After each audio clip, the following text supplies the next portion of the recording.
and I've learned a lot of things, and I've also matured in my thinking, and I've also matured in my approach to people and things.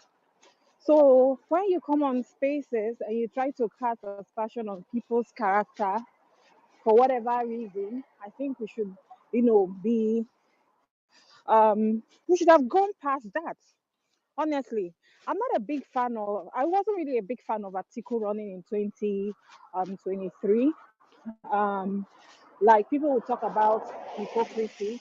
You go on my timeline, my pinned tweets, that's the first thing you will see. I wasn't a fan of Atiku.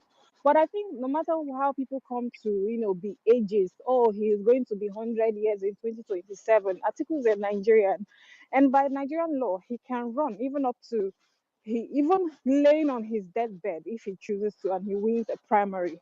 So we should stop all these things. And if you come to talk, you talk for yourself.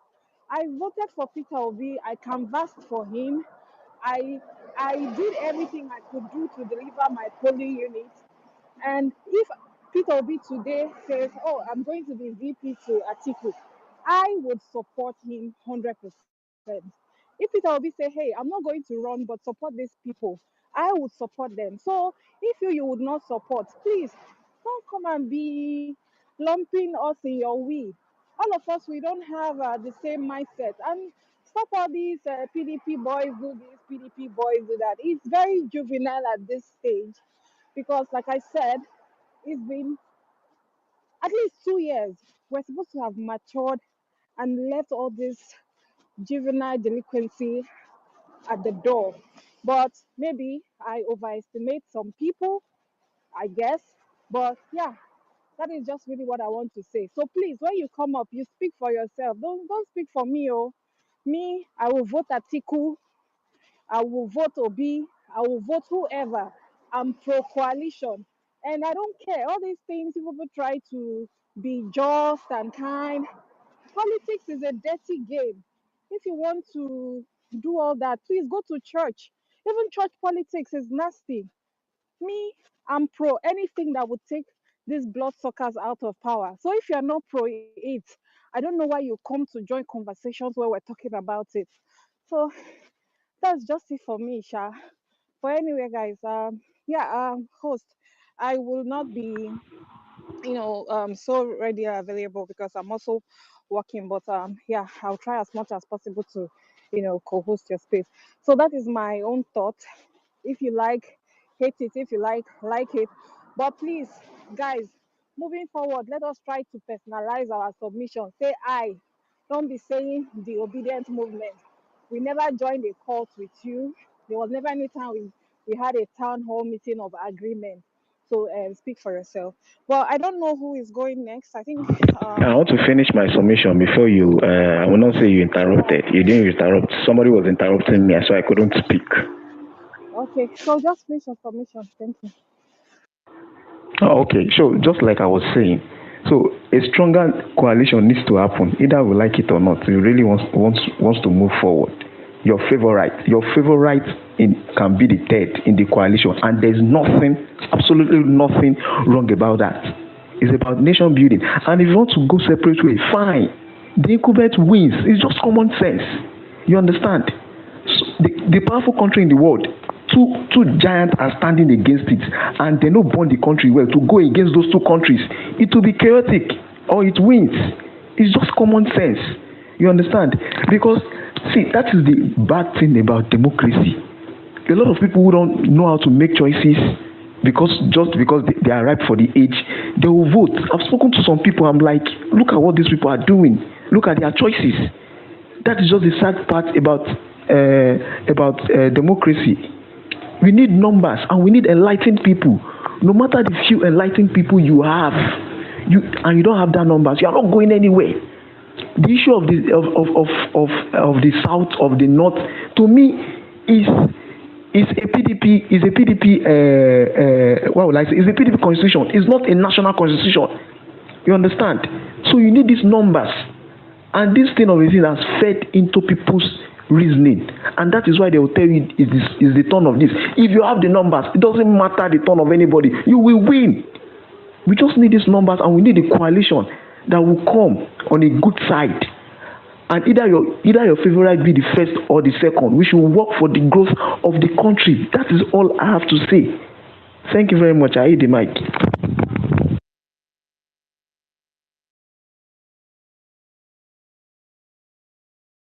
Yeah, thank you. So I think I was listening, and I know Jack has spoken. So let the eagle go. I think I don't know, or I don't know. Adam, okay, Adamu go. I think Adamu go. Adamu, you have the mic. Thank you. Thank you very much.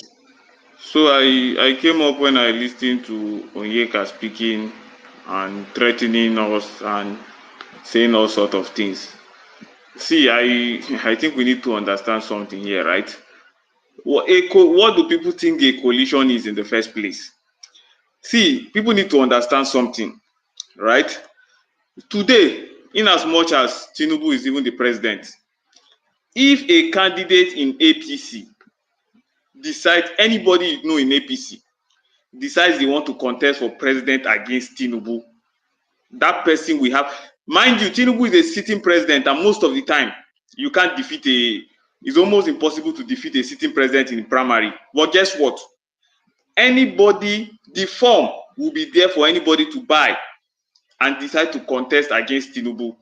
It's now left for the party. There are different ways to pick a candidate, whether by concessions, whether by open primaries, or both open or closed primaries. You understand? That is direct or indirect. At the end of the day, democracy will prevail. So even this coalition that people talking about, coalition is not coming to pick a candidate even before the coalition is formed and saying that it is this person. If that's the case, then let everybody fail. I mean, everybody is free to contest the election in their individual rights. The only reason for a coalition is to look is how to defeat Tinubu. That's the only reason people are having a discussion about coalition. If you want to pick a candidate before the coalition is even formed, then there's no need of a coalition. You understand? At the end of the day, the coalitions would decide, and nobody will come and gaslight us, tell us that this is this. I mean, see, I'm not here to smile or laugh with anybody. Anybody that do I will go and vote Tinubu. Let everybody rest. I'm saying it here. I think we have reached a point whereby we need to, nobody will come and be telling us that, because my candidate to me is the best. I voted Alhaji Atiku Abubakar. I'm part of the 6.9 million people that voted him, and I believe he's the best in the whole of Africa, not even Nigeria. I don't believe any of the candidates on the ballot is more competent than him. Election and politics is like a market. Come and sell your goods. If people are willing to buy your goods, fine. If people are not willing to buy your goods, you cannot bring your phone to the market and say, it must be this phone, it must be this phone. Then we'll see how you are going to sell the market. You understand? So nobody will come and gaslight us here to anything. You understand? Talks of coalition has been going on, and we have been hearing news of what is going on. You understand? The only reason I personally have been taking a survey here. We cannot come and be listening to the silent, the loud minority. Based on my survey, at least from January to now, majority, at least 70% people are ready for a coalition and are ready to vote anybody that emerges. I can tell you for free, about 70% of people, over 20 spaces that have been held on this platform, majority, even in this platform that we're speaking now, you can tell that where majority people stand. Let us even, based on people that have spoken, let us carry a vote, a head count here.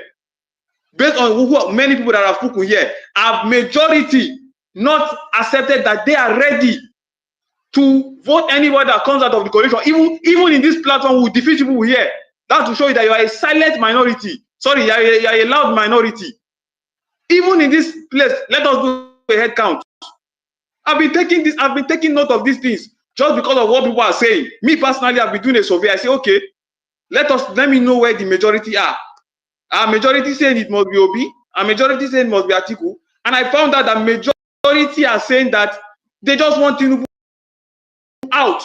regardless of if is either Atiku or Obi, that's fact. The numbers are with me. I have been doing a survey, personal survey, to carry this out. So at the end of the day, nobody will come and tell us that it is this, it is that, it is that. That is an opinion. It is not, and it is okay. Is it everybody that supported Atiku in PDP primaries? Was Wike not a candidate? Did Wike not have his own people? Nobody had nobody. The fact that in Labour Party, what's the name of this guy? This professor had to step down for Obi. Doesn't necessarily mean that he just came in and Labour Party. No, they had an agreement, and apart Otomi, who was going to emerge as LP candidate, step down. That is democracy. So wait for, if it is if your candidate is going to emerge, wait for people to step down. Wait. When you have, if your candidate is able to convince people, like how Atiku convinced Tambuwal to step down, then it's fine. But if somebody says they are not going to step down, there's nothing you can do. You have to defeat that person that you want to step down. If you cannot defeat the person, then it's not for you. It is democracy. You can emerge as a candidate by different sides. You can emerge either by everybody doing a consensus and stepping down for you. You can emerge by delegate primaries, both direct or indirect primaries. You can emerge, you can emerge by everybody coming together and picking you. So it does not matter how, this is not, I'm sorry to say, but this is not ANC. I mean, what's the name of Sowore's party, where he's the chairman and the candidate every time. You understand? In fact, even in Sowore's party, I am very sure there are certain agreements as to why he always comes unchallenged as the candidate. It doesn't happen like that. There must have been certain agreements. People talk as if candidates have been emerged. Even Atiku that has won the prize, has he ever emerged unopposed? So somebody takes days and nights, sweat to emerge candidate every time. You come and talk as if he just woke up and gave it. Anybody that wants to be the president, this country is the largest black population on planet Earth. To rule Nigeria is not child's play. You will have to work for it. You will toil. You will work hard. You will soil. You will sweat blood and sand to be the president of this country. It is not easy. Nothing good comes. You have to work for it. You have to work for it. People will oppose you. If you're not ready for the challenge, you go and sit down. People will betray you. People will oppose you. It's survival of the fittest to be the president of the largest black nation on earth. A nation like Nigeria, to lead this nation is not child's play. People will oppose you, and you have to accept that fact. None of the political actors are even the most qualified people in the country. We have a lot of professors on different fields. We have a lot of experts on different fields. Why are they not always on the ballot? Because politics is not for everybody. Why are they not on the ballot putting their own posters? We have a lot of expatriates in different fields, from engineering, sciences, all over to economics. Not all of them come on the ballot to contest. None of the political actors are the best and the best thing after sliced bread. All of them, and that is why they appoint ministers, because they are not experts in every field. But politics is not for everybody. Politics is for those who are ready. So we have made our own, saying we are ready to support anybody that emerges in the coalition, but nobody is going to come and make us a monolith here. You understand? To be honest, because of we are seeing what is going on. At the end of the day, I'm just praying for the best. But I am here saying that 70% of people, based on my survey that has been carried out, that majority of people are in support of a coalition to emerge. Thank you very much. Brilliant submission, Adamo. Yes, that's to be a coalition. Without a coalition, the result might even be announced at 12 midnight. So yeah, um, politics is not about emotions, really. That aside, so far. I have 16 requests. So can we keep the submission to like 2, 3 minutes? I'm trying to, I personally, I'm bringing like people up. I'm trying to give people like everyone a chance to speak on my space. So far, this space have been on for like 5 hours. I'm probably gonna run it for another like 5 hours before I close the space. Um, I'm greatest and welcome to the space. I'm gonna leave the space for you. You may drop me, sir. Thank you very much. Okay, okay. Um, I'm gonna have Goats and Anita run the space. So please, after you're done with your submission, can you just drop? Thank you.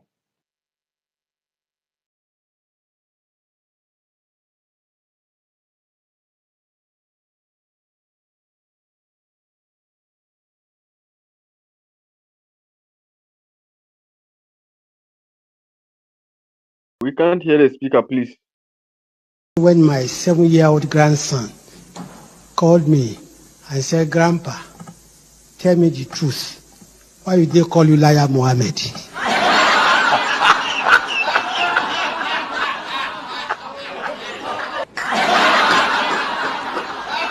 I looked at him. What do you say to a 7-year-old son? How do you explain politics to him? So I said, no, don't mind them.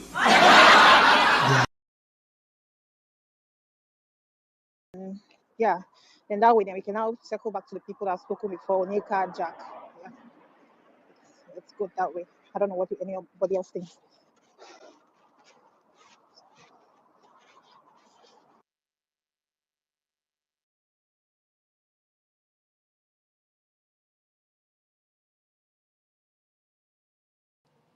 Or okay, so I don't know if anybody heard that. Who's meant to go next? Who is going next? I think I heard the ego. Who is going? All right, okay. Is it? All right, Eagle, go for it. Can I Yeah, go talk? for it. Okay, 3 yeah, please go minutes. ahead. Go ahead. If you want to talk, go ahead. Um, this is a very brilliant engagement. My position, like many others that spoke, is that let there be coalition. We don't care who the candidate will be. And one beautiful thing about the coalition is maybe most of us here may not even influence anything, the outcome of the coalition. So I believe, like Ima said earlier, Atiku and Obi, I believe, are the key figures in this coalition talk. And these are guys that I believe can sit in the room, lock themselves in the room and discuss and come out with something. What I want us to just learn is some of us do not look at figures. We don't care about history. We don't care about a voting pattern. We don't care about anything. We just believe the competence of the candidate is enough in a heterogeneous country like Nigeria. It doesn't work like that. If Nigeria is south alone or southeast, but these are people with different interests. If you come to like Aminyola, you ask about politics. The message you get is completely different from the one you get in the north, in the southeast or south. We must accommodate our differences if we really care about defeating Tinubu. So, but having a preconceived, mind of whom the candidate must be, it means we are not even serious about the coalition. So, I believe that we should stop this childish. I think a lady spoke very brilliant, submission. We should stop these things. Nobody joined a cult. I supported Atiku 2019, 2023, but that doesn't mean I am a slave to Atiku, that I must still vote for him no matter what. No, if coalition comes with a candidate and Atiku still want to go and against the coalition to contest election, I cannot support him because it means he's not. So if we really care about defeating Tinubu, we should all agree that the candidate that the coalition produce is who we are going to vote. If you have a different thing, then it means you're working for Tinubu. Just go ahead and vote for Tinubu. We don't care about that. So now that the talk is about coalition, the coalition will produce a candidate. Why can't we agree that the candidate that the coalition produce is who we are going to vote for? So these guys know better. If they go in the room, we believe, like somebody mentioned, about 6, factions, factors to in the coalition: the Amechi, the Malami, the El Rufai, maybe Konkoso. So all these guys will sit and discuss how they want it to be. And I think we should respect them. If you think Obi in the coalition will come out, if Obi comes out from the coalition and the coalition produce a candidate, and you don't believe that Obi was there, he agreed to the discussion in the room, and you believe it's still what the coalition produced is still bad, it means you don't respect Obi in the first place. So I respect Atiku, I respect whoever, but I will respect the candidate that the coalition produced more than any other person. I believe this is a mindset we should approach this 2027 with. Any other person working against this should just pack aside. We don't care. Nigeria is not what you think. Nigeria is about a multiple. This is a country of about 200 and something million people. Like the last speaker spoke, the largest, ethnic population in Africa, and you just think you sit in your corner in your room with your family and you think Nigeria is all about what you think. That is not true. That is why you see election with 3 horse race. Almost the result was, so people from different parts of the country have their own sentiment. But all we know is that the coalition is capable, is able to defeat Tinubu if we support it. And this is my opinion. Thank you. All right, thank you very much, Sorry, can I ask a question? Sorry, Johanna. AI. I just came up because of this question, please. AI, are you there? Yes, I'm there. Go ahead. Please, I don't know if you would mind. I just created a poll, right? If you mind me to just place it at a jumbotron so that everybody can go and vote. I just want us to understand where Adamu is coming from because he spoke with so much certainty, and I think we should put it to the test. So I don't know if you will mind if we just place that single, post on your jumbotron. If you don't mind, it's okay, not a problem, But I Go just ahead. wanted to get more visibility so that people in this space can actually have their own opinion. Because he said that in this space, if you put up a poll, you understand that the overwhelming majority will go for Atiku Abubakar to lead the coalition. So I just wanted to test. It's just a little game I want to play. I don't know if you like No, that. Adamu didn't say No, it wasn't you, the Johanna. It population will wasn't vote for you. Atiku. Johanna, it wasn't you. It wasn't you. It was Adamu. Please. I don't know, but if you don't want it, AI is fine. Thank you. Grandmaster, go ahead. You can post it No, on no. Jumbotron if AI you Yes, want. initially yes. said that he doesn't want anybody to post No, anything on his Jumbotron. That's why. no. You could go ahead. Okay, thank you Go very ahead. much. Thank you. Guys, please vote. Thank you. All right, thank you very much, Grandmaster. So, who was meant to go next? Was that Eagle? So I think Eagle's dropped off. So let's go to Ubazi. So Ubazi, the mic is yours. 3-4 minutes, please. Thank you very much. I'm for the coalition, but in my personal opinion, I think you know the last election, the whole idea was for the South to produce a candidate. And if you ask me, I will say the South should continue even with the coalition, but the Northerners give P2B 4 years. Well, let me not say P2B. Give the South 4 years. All right, let it be stamped and sealed. 4 years. The whole idea is to put Tinubu out of office, because the truth is in the nation's best interest. All right, because if we make any mistake in 2027, Nigeria is turning to what Lagos is today already. So another 4 years, another mistake, and Tinubu wins that election. That means it will be, as Asiwaju United. That's what Nigeria has turned into, because he will keep on saying, well, if he's alive, but know that it's either him or she will say who the next president is, or the wife.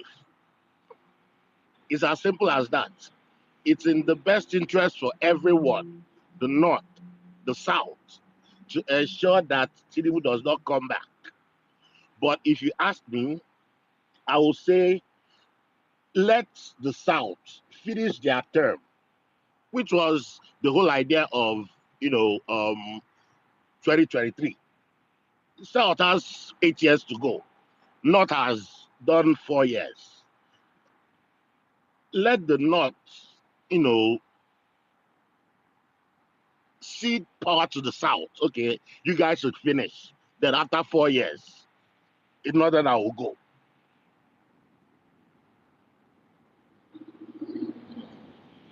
I've lost my train of thought. Um, and yeah, you know, the whole idea of, for me, let's not, you know, do let's not repeat, keep on doing the same thing, and we're expecting something different. In 2023, it was supposed to, a lot of the average Nigerian, advocated for Peter Obi to lead the PDP charge. It fell apart, and for a particular reason that he was talking about, if he was ceded to Southeast alone, which doesn't make sense. Southeast South, let go. It's not your bet right. Like somebody said, this same thing happened in 2025, 2015 rather, where, because of, it was supposed to go to the north. Let's, for fairness, at least, we're all Nigerians. Nobody is more Nigerian than any other person. Let the South finish their 8 years, then the power rotates. And I'm sorry, but if you ask me, Atiku is the only reason why Atiku is coming out again is because after this, there'll be he can't be talking about presidency again. How many years does he have to live? I don't know. We should leave, personal interest and work for Nigeria for once in our lives. Let's work for Nigeria for once in our lives. And for me, the South, preferably Peter Obi, the North supports him, wholeheartedly. Because the truth is, why this coalition needs to happen is the Southerners, we are not really politically, we're not really politically, okay, like, let me say, in Imo State, Hope Uzodinma has been a terrible governor. But Imo people could not put their feet down. You will not go again.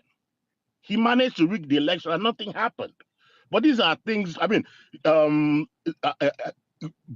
Tinubu had the opportunity to influence the judiciary in Kano.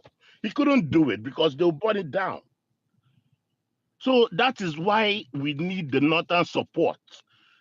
If the North, you know, backs a Southern candidate, that way, we have a bulk number and we are sure that, our Northern votes will be protected, which was basically Peter Obi's undoing because he had all the numbers, but he was manipulated.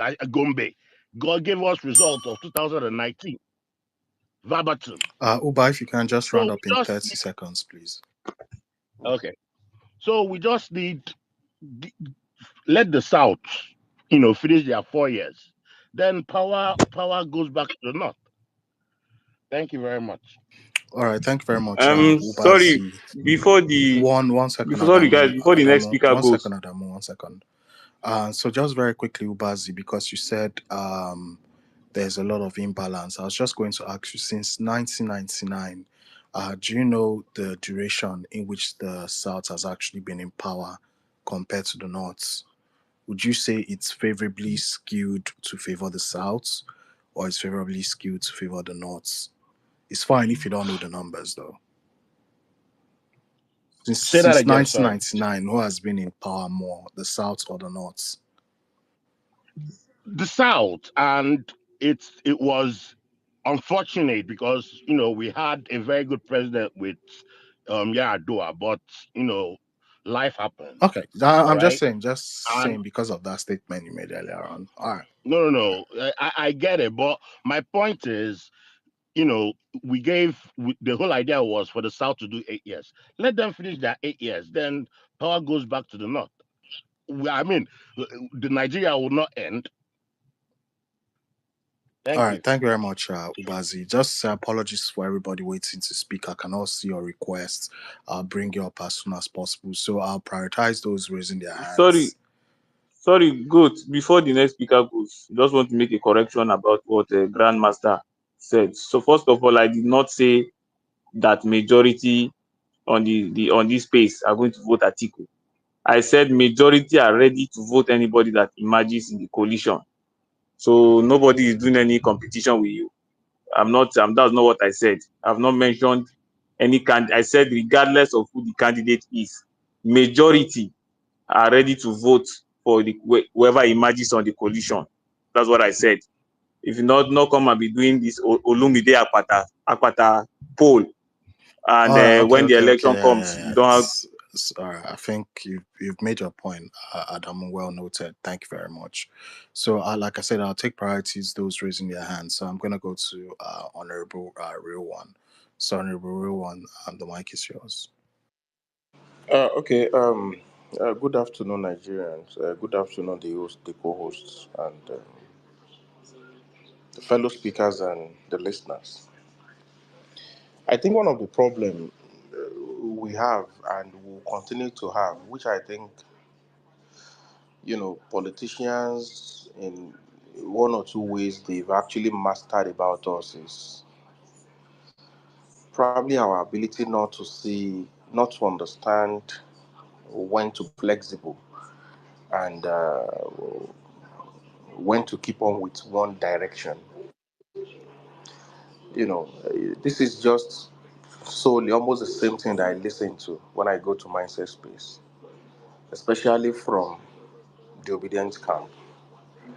And it's so unfortunate that there are a lot of people who are very outspoken, but more of just their own personal way of life than what Nigerians or what politics in Nigeria is. And when you look at this large number of people, they are basically people who are not even living in Nigeria. So I see it from the angle of wickedness.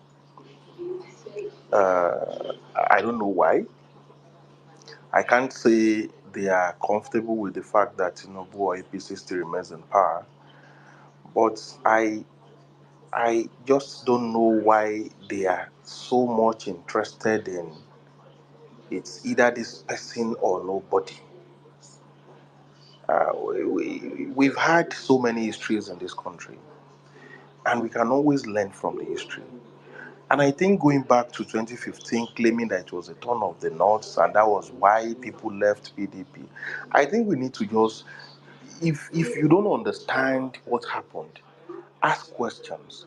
We've analyzed these over and over and over and over again, but they keep repeating the same thing for reasons best known to them. And I think this is not even the right time to be discussing about if it is Peter Obi. If it is not Peter Obi, then let Tinubu have it. I think we need to move past all this kind of, I don't know, maybe delusions or wickedness, so to say. In 2015, there was only a ballot, a ticket, a form available, which largely, in fact, Atiku said, I would prefer to lose out than not to participate in this contest. Let's have fair ground where everybody can contest. There's one thing I want everybody to understand about Atiku. He has contested several times, he has lost, and at each time he got defeated, he returns back to his drawing board. He's not this kind of person that says, if I don't have it, then Nigeria should crumble. is not that kind of person. He only asked, print many forms so that we can have different people to purchase forms, which never happened. The South has had, large number of years when it comes to presidency and vice presidency, presidency compared to the North. And this is not even the issue of South and North. We can't be using APC calendar to be working on Nigeria. PDP can't be using APC calendar to be working. And this is one thing I want people to understand.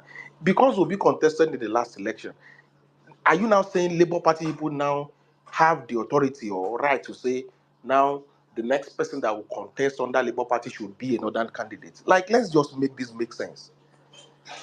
This is not about all these emotional issues and everyday emotions and all these things.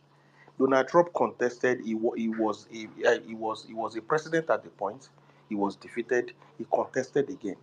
Largely, if you are going to a war, you pick the best person to win the war for you. But in this issue where we keep having people still talking about the North has have it, I mean the North has have it, it is a turn of the South or all those things, I still don't understand. Without coalition, it will be so difficult for anybody to defeat the APC, unless majority of these people are just so comfortable with APC. But they keep pretending on the media, claiming that their APC is bad or so. Because if these kind of issues persist, then there is no point. People are working on forming coalition. Even this APC as a party, they came together. Different party came together. And in every coalition, you can't even start talking about who is going to represent. Let everybody come together first. And the leaders, you won't be there when they are making their decisions. The leaders will come up to say, what is the best chances for us? If Atiku comes up tomorrow as an Atiku person and says, my fellow Nigerians and my fellow people, let's support this person, that is how it's going to be. But most of you are just saying, even if the coalition works and Peter Obi is not on the ballot, then it is dead on arrival. I don't think we need all those things for now. Or do you think if Tinubu is done with, let's say he emerged in 2027 and is done, do you think he's not going to be the person if he's still alive to install his successor? Or do you think Labour Party or anybody has a chance to actually say, we want to do this, we want to do that?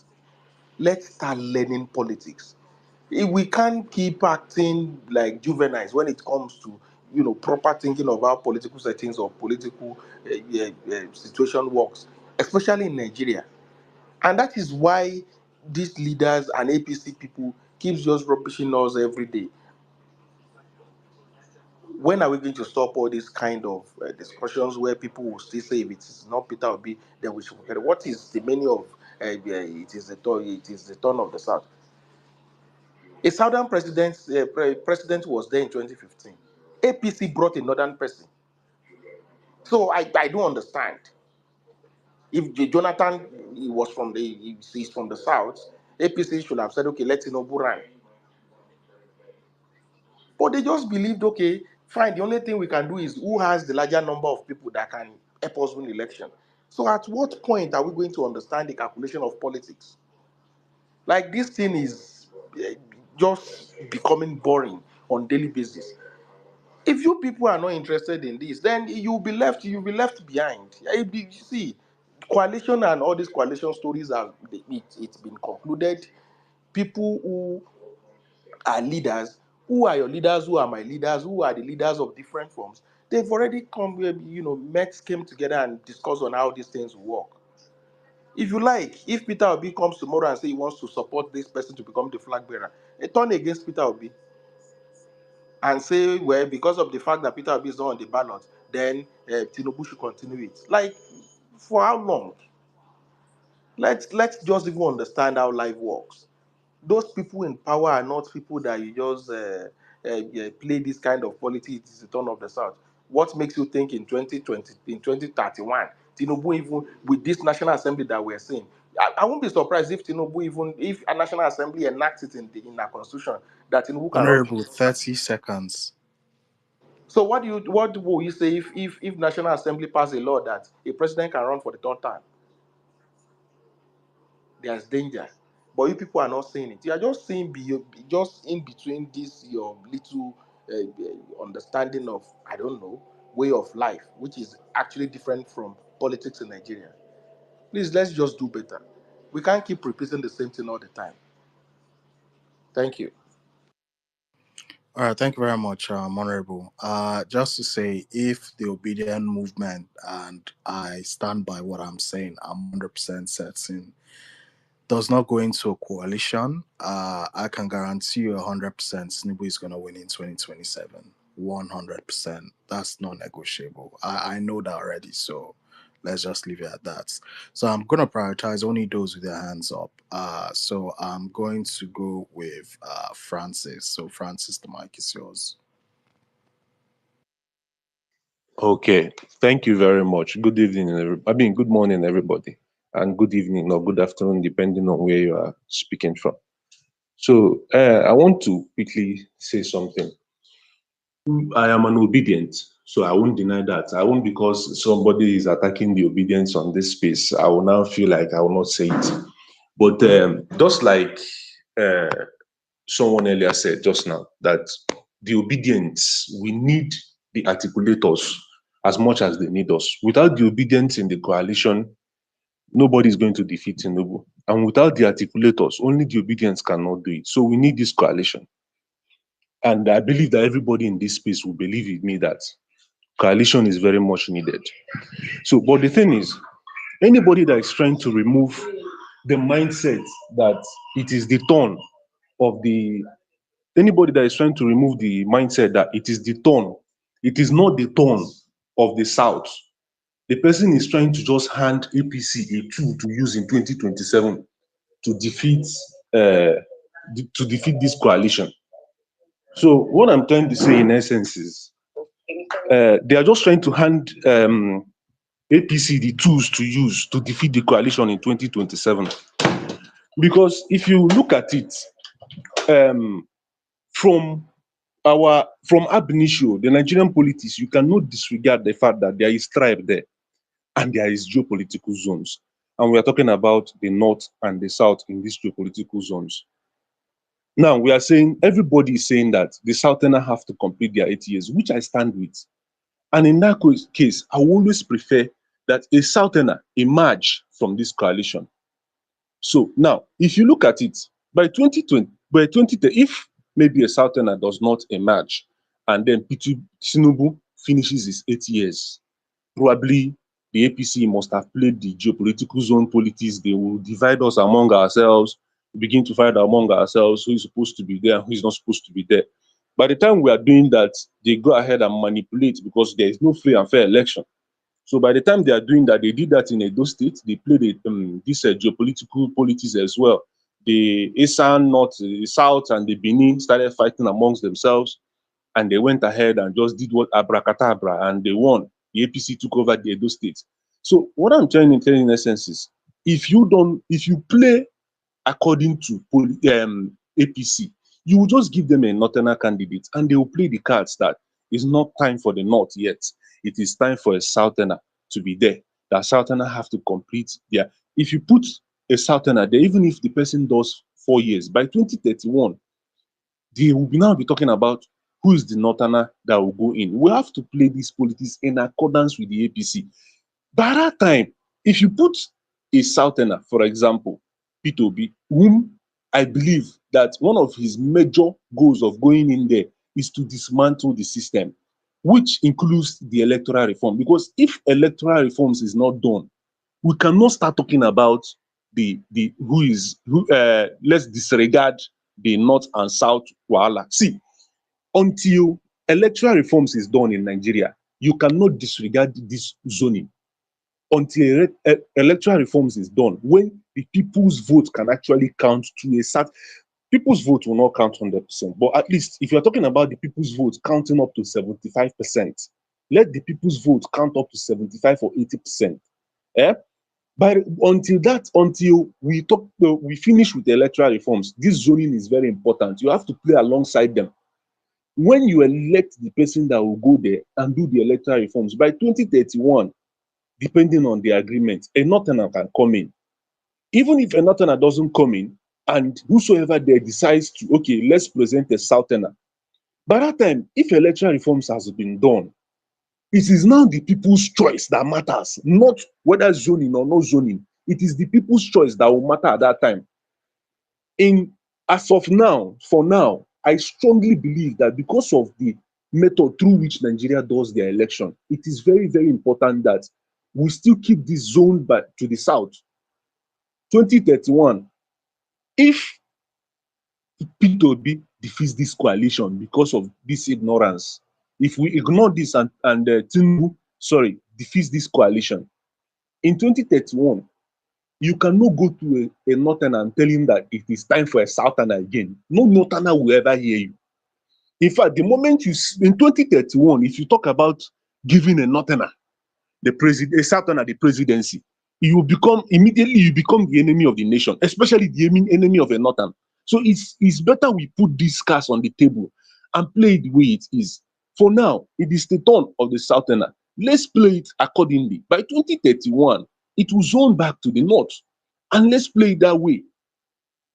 This is all I have to say. The coalition is very important. We need the articulators as much as they need the obedience. We all know these things.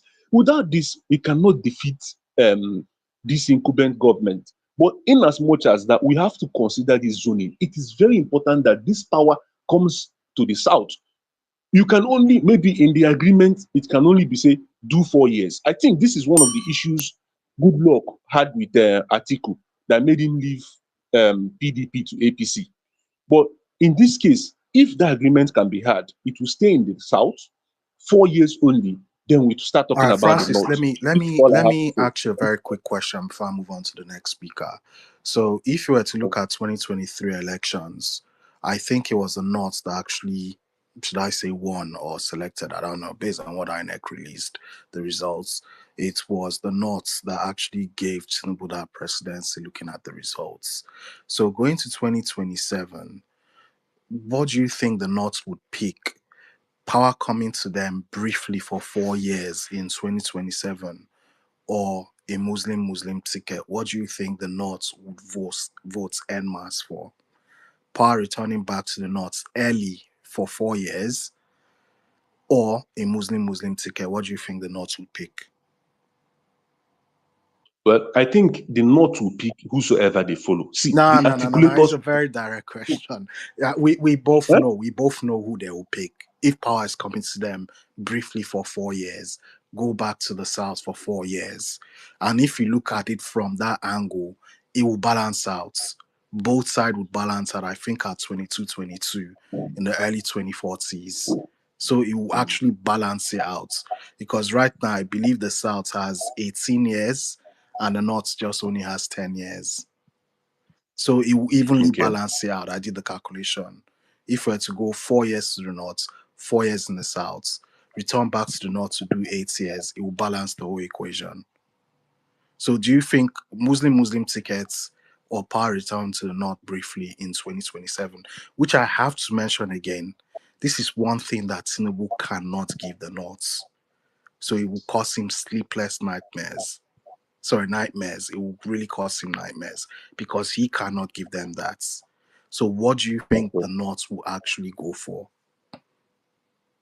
The north will actually go for power to return to the north for Thank four you. years, All right. Thank you. irrespective of the Muslim tickets. Yeah.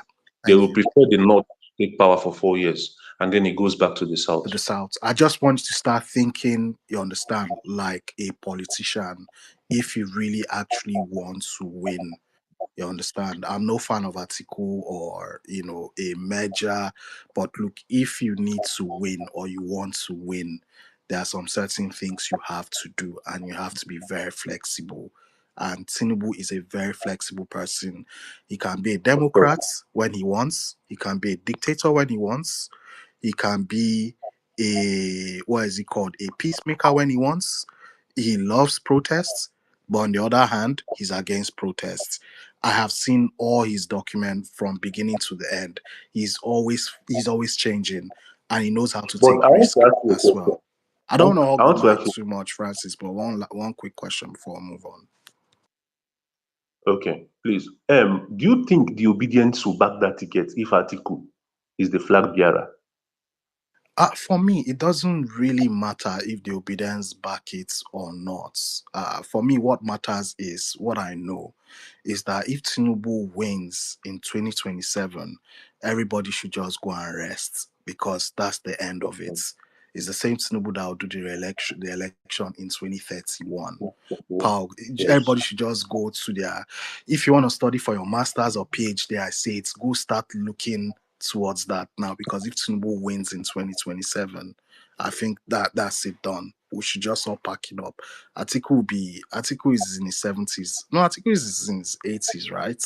If I'm not wrong. By that 31, he will be way older. Yeah. Yes, of course. Pio is hitting 64, 60 by 2031. Pio will be in 70s. If power is going to the north in 2031, by then he'll be, nah, come on. Like, come on. I'm not gonna campaign for 90 or 80-year-old person. No, no, no, no, no. Not during that period. And it's so I'm just saying it's just gonna be a done deal by then. But yeah, thank you very much, Francis. So let's go to Thank the you very much. next hand. So let's quickly go to the hands I can see up. Onyeka, I know you've spoken before.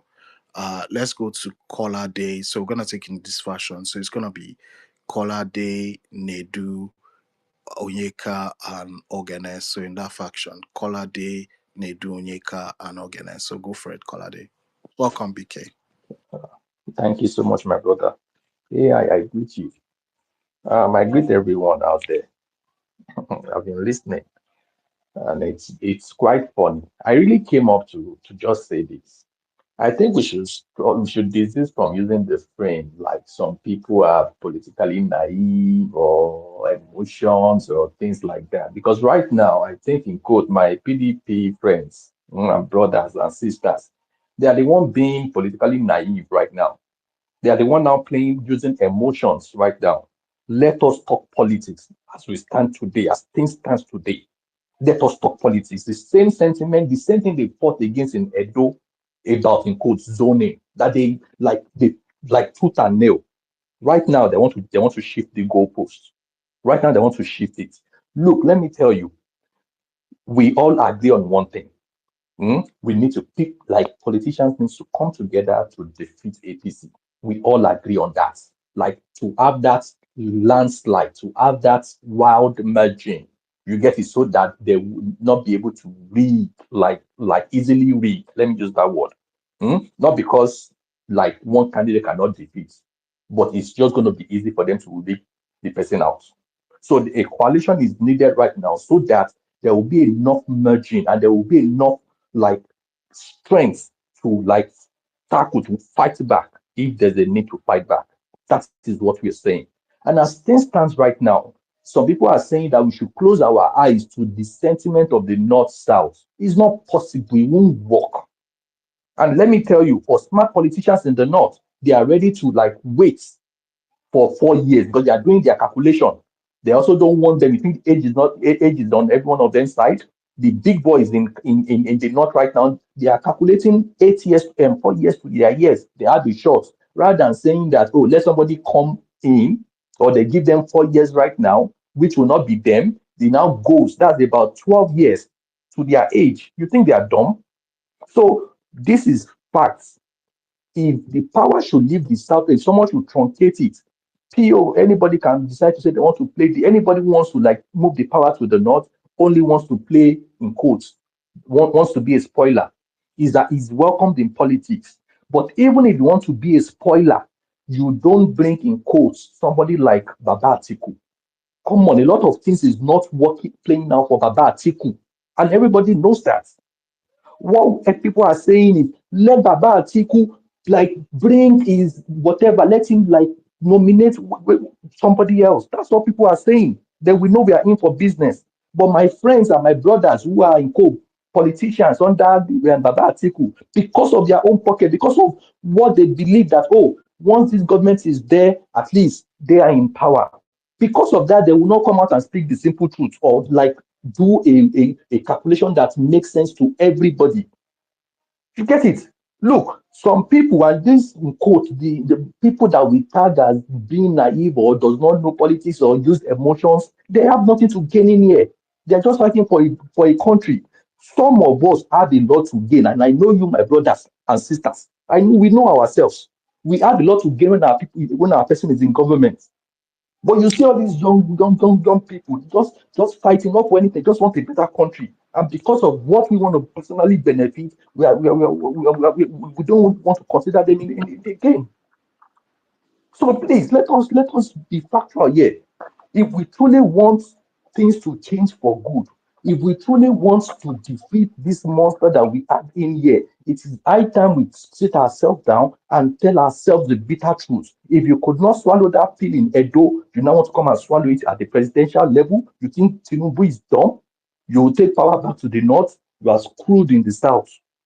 You are screwed completely in the south. Then what do you take it to the north and now the Muslim? Then you've left the Christian, the Christian folk.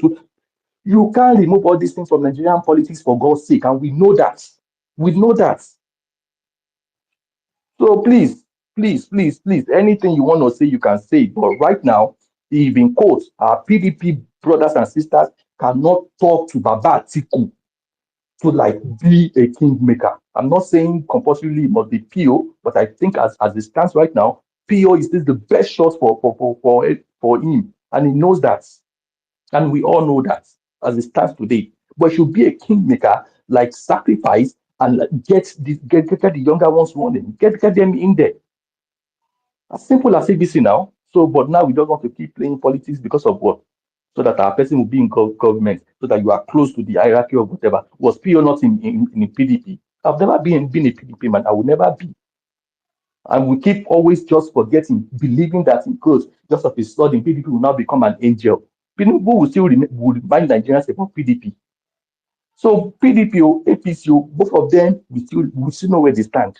But where we stand right now is, who are these people who can get us out of this mess? We need Baba Atiku. It's obvious. We need Elvai. It's obvious. We need everybody. Everybody needs one another. So now saying they should just go throw it open. You think and we think that we just talk to dummies, political. Throw it open, let them go and fight primaries. Like Buhari did not negotiate his way before they formed the APC coalition. Like Buhari did not negotiate, they did not know that, oh, Buhari will be the candidate before they formed that coalition. Come on now. I beg. When we are talking, let us talk and believe that even in the so-called obedient that you believe knows nothing, you have ton of people who are intelligent or even more intelligent than you guys. I'm not saying I'm intelligent, I'm not, but I'm just saying that let's always, it's still the same, many of your friends, your brothers, or whatever, that are still the same. What changed is just the political name that changed. Just the political name, political party that changed. So come on now. Come on. Thank you. All right, thank you very much, Kolade. Just because you said the Souths, that was why looking back at the 2023 elections, I think we don't give Pio enough credit, like what he was able to pull off. Three people in a room, no governors. If that presidency was based on regional lines, like South versus North, Pio actually won, convincingly in the South. I think he got 40 something percent of the votes. So I understand where Tinubu is running mad. Like, Pio was basically able to unify the whole South. He didn't even get up to one third of his votes from the Southeast. So that demystifies that saying that Pio is a Southeast, candidate. He was able to unify everyone, the South, South, Southeast. So I won Lagos. He was able to do that more than Tinubu himself in the ruling party. I think we need to give him credit. So I understand where Tinubu is going and they're making sure governors defects because he wants those governors, their structures for whatever is going to happen in 2027. So for me, I would say Peel is very, very strong, very, very strong still in the southern parts, but it's the northwest and the northeast that I'm not so sure. So whoever is coming in that coalition, be it, I don't know, Atiku or whoever, Zulum, I don't really care who's going to be in front, but it has to be somebody that is equally as strong in the north and can defend votes. So we need to be speaking to the character of whoever that candidate is, to be able to attract votes and then defend votes at the same time. So I don't know, any last words from you, Kolade, before I move on to the next speaker. You said it, my brother, and that is it. And that is why I would just appeal to my brothers and my sisters, those who you can talk to these politicians. They listen to us. It is when they hear people like me and you saying that, oh no, PO should, Atiku is not too old, Atiku should do this. If you guys say, Baba Atiku, talk to him politely and make him see reasons where we are going, he will listen. He will be the kingmaker. But it is when me and you, just imagine right now, if all obedient begin to shout, PO, you must not run, you must not do this, you must not do that. He begins to lose confidence that these people they don't want him. He knows.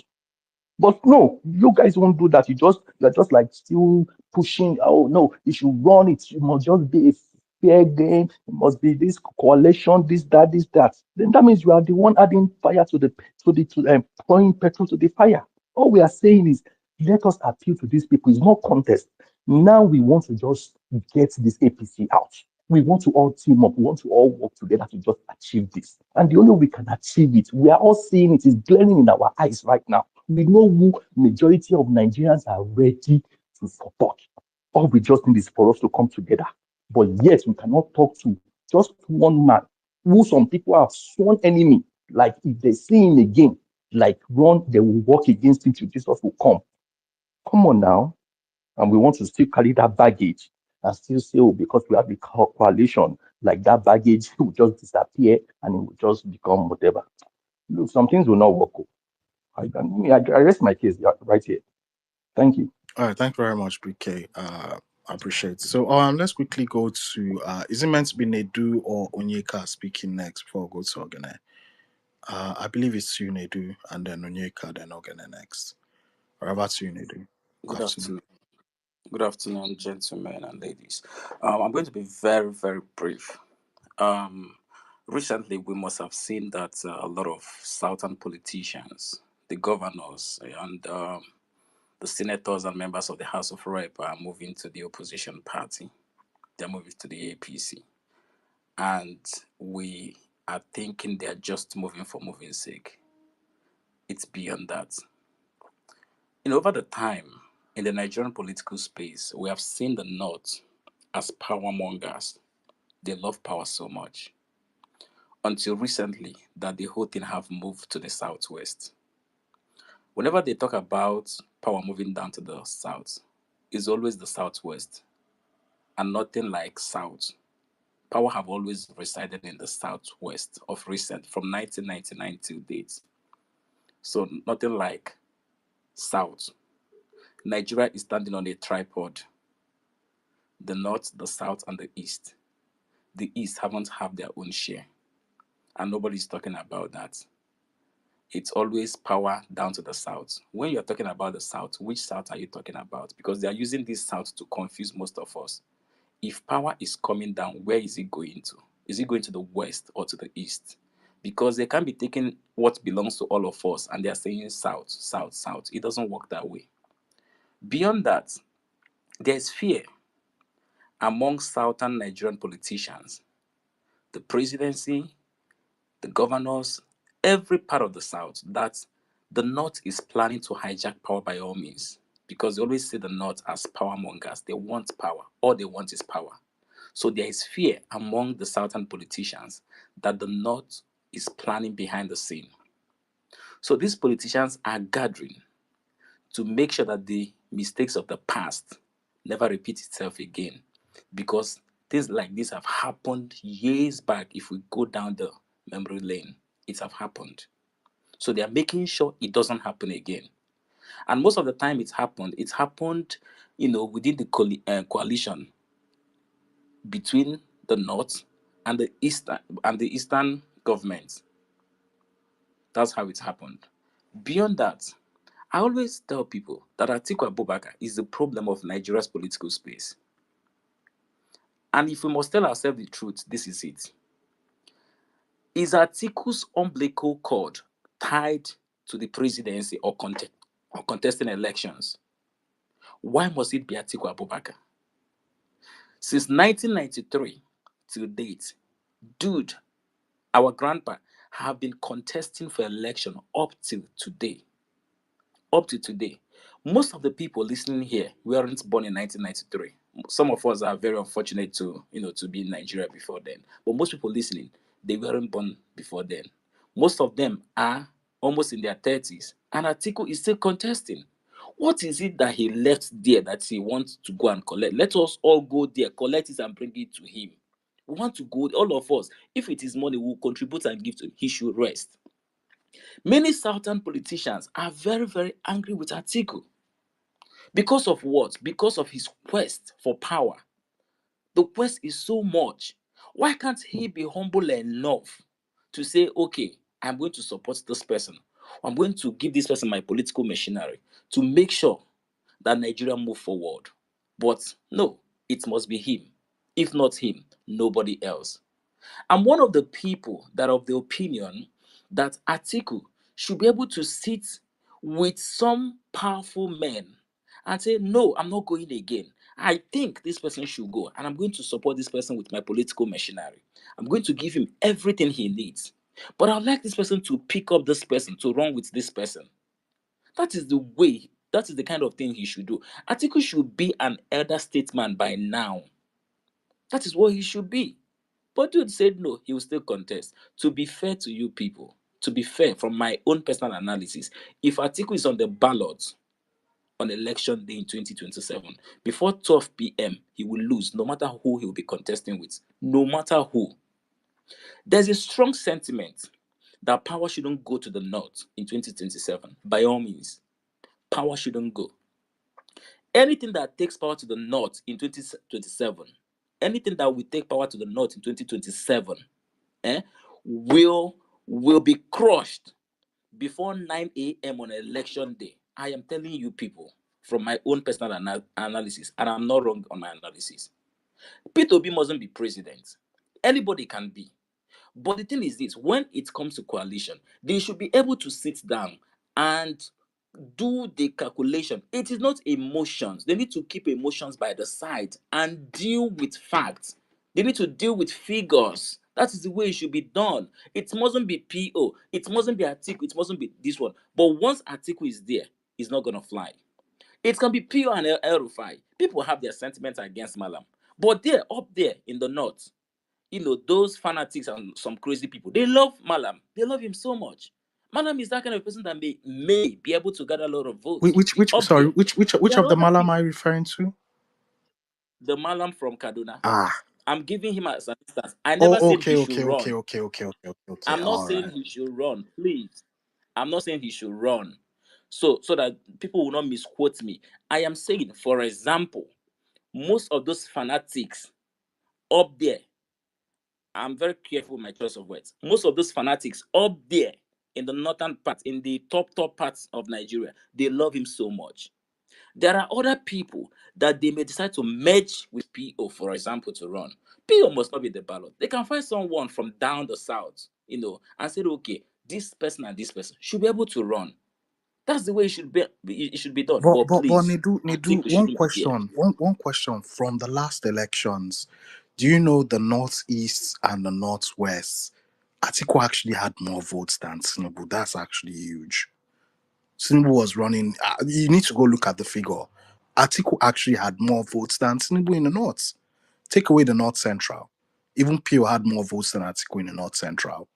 Pio shown he's able to attract votes from the North Central. So I think pure Achilles heel is the Northeast and the Northwest. And I'm looking at the figures. Atiku actually outperformed Tinubu in the Northeast and in the Northwest. So already have somebody that's able Atiku, to Atiku, attract votes. I'm just saying. I don't know how he does it. But he's able to connect. I think PDP is an identity. People, once they say Atiku, they will always vote for Atiku. If you like buy bikes, do dig borehole, but they just have that identity. And it's not the first time this identity is playing out. It played out during the Shagari era. People who were alive then, they will tell you that they just have, once they are attached to that identity, they will most likely vote for that person. And we've seen this happen. 2023, 2019, Atiku did well in the Northeast and in the Northwest. So why do you want to stray away when you already have someone you know can do something equally well the way Pio did in the South?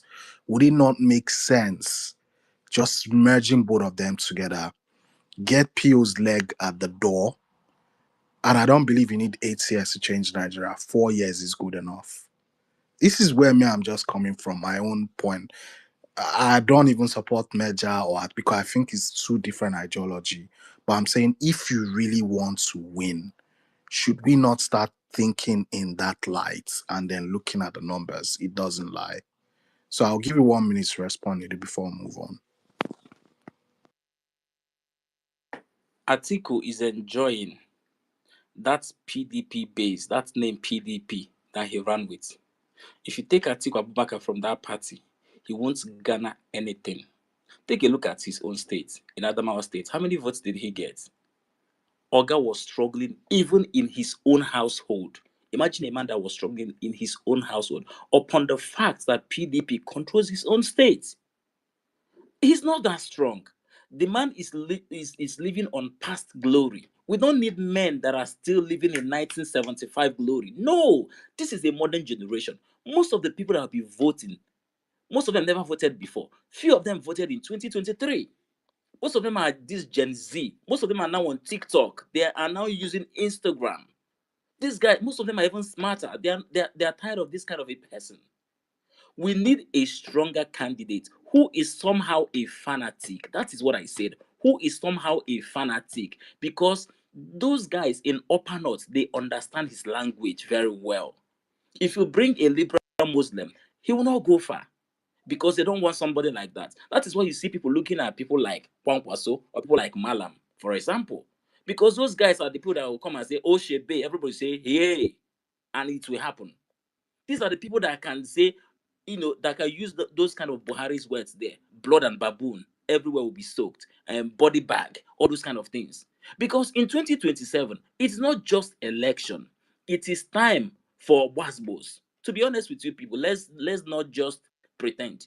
2027 is going to be tooth for tat. You give me, if I don't even wait for you to give me, I have to give you before I start defending myself. That is 2027, because a lot of people are angry. People are very, very angry. So we don't need all this kind of politics of emotions. This is my own take. No politics of emotions. Atiku should rest. He should support the next candidate with his political machinery. All those things he has, his money, his people, his influence. Support somebody. Oga, go die. No be we do him. Thank you. All right, thank you very much, Nedu. All right, let's quickly go to Onyeka and then Ogene next. Then we'll take a fresh roll call. So over to you, Onyeka. All right, thank you very much, Mr. Good. Um, I greet everybody once more. You see, let's not do politics of emotions. There is somebody that said earlier on that with the way Atiku is going, Tinubu is going, by 2031, if God keep him and us alive, he might do what Obasanjo did. And we know Nigerians will have Senator Ken Namani. You see, when people like us, we keep saying things like this, people take it with, I mean, we take it with pinch of salt, like a pinch of salt.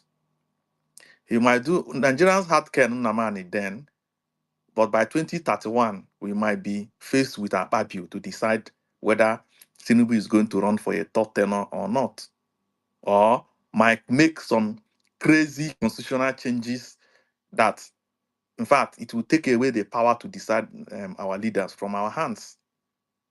We saw what happened when state of emergency is supposed to be declared in River State, something that is illegal. In fact, they even said, okay, use to thought. They didn't even use to thought. In the both houses, they use voice vote. How do we determine that it is two third when you are using voice vote? If you use voice vote, how did you count the two third? And that is exactly what Tinubu is going to do in towards 2031. And we might not have people like Kenan Namani as the Senate president to thwart the third term agenda or to change, even though he's not third term, he might make some crazy constitutional changes in Nigeria that, in fact, we are not even up to 2 years. State of emergency has been declared in a state where a governor was removed. Nothing happened. The Senate and the House of Representatives endorsed it.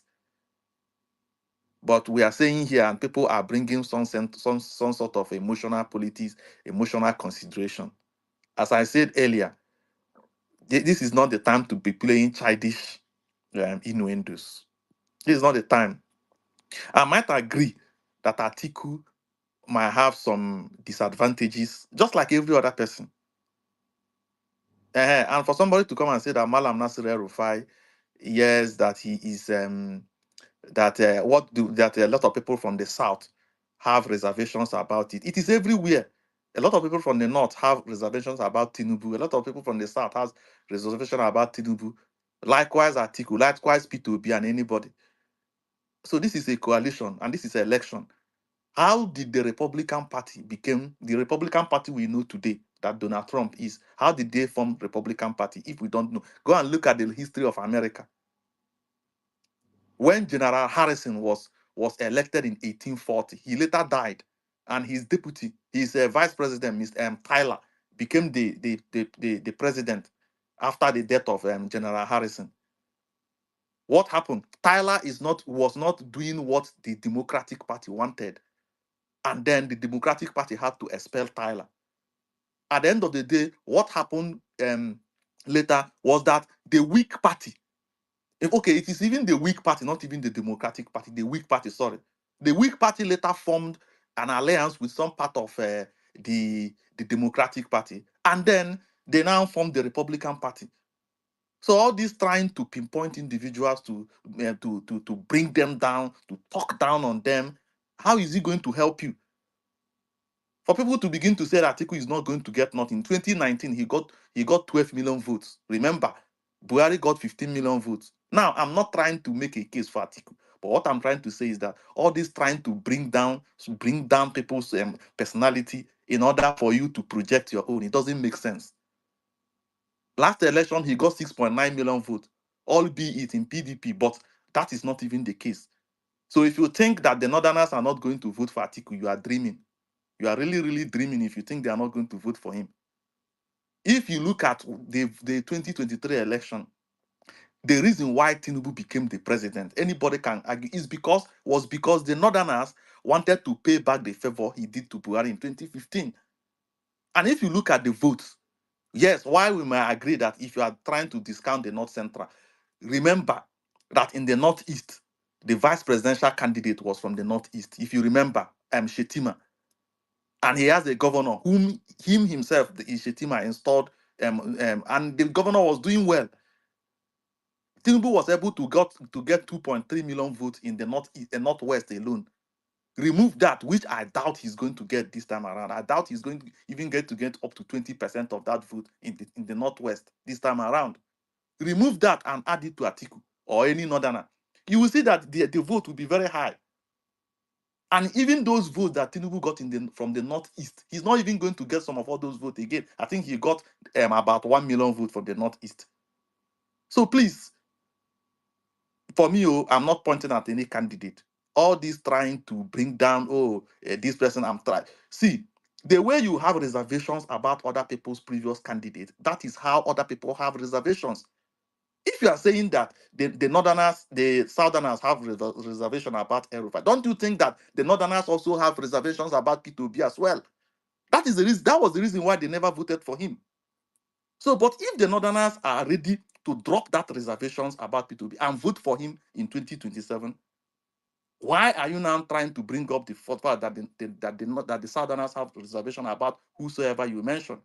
Nobody is an extremist. It depends on the angle you are looking at it from. You are standing on your own angle, from your own prison, and you're looking at another person as an extremist. Don't you think that another person might stand on their own prison and look at you yourself as an extremist as well? So I don't know where all this extremist talk and all these things is coming from. People have different reasons why they are supporting an incumbent or they are supporting an opposition. The real thing is that oppositions need to aggregate their reasons together. They need to put it together, coalesce it. That's why it's called coalition. Put it as a coalesce, and then face the ruling party. And that is the main thing. You think everybody did not lose votes? The reason why, let me even tell you, the reason why Atiku lost the 2023 election was because the Northerners vote massively for Tinubu. Yeah, because I heard the last speaker saying that Atiku won if you remove the North Central. Who told you that there are no Buhari supporters in the North Central? If you go to places like Plateau State, Let's. Do you want us to look at?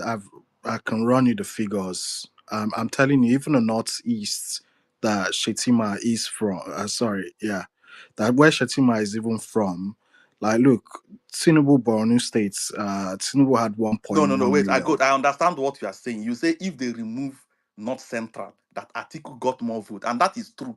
But what I'm trying to tell you is that that does not mean if you remove the North Central, that Atiku had more votes than Tinubu. I agree with you on that. I know the figures at the tip of my fingers.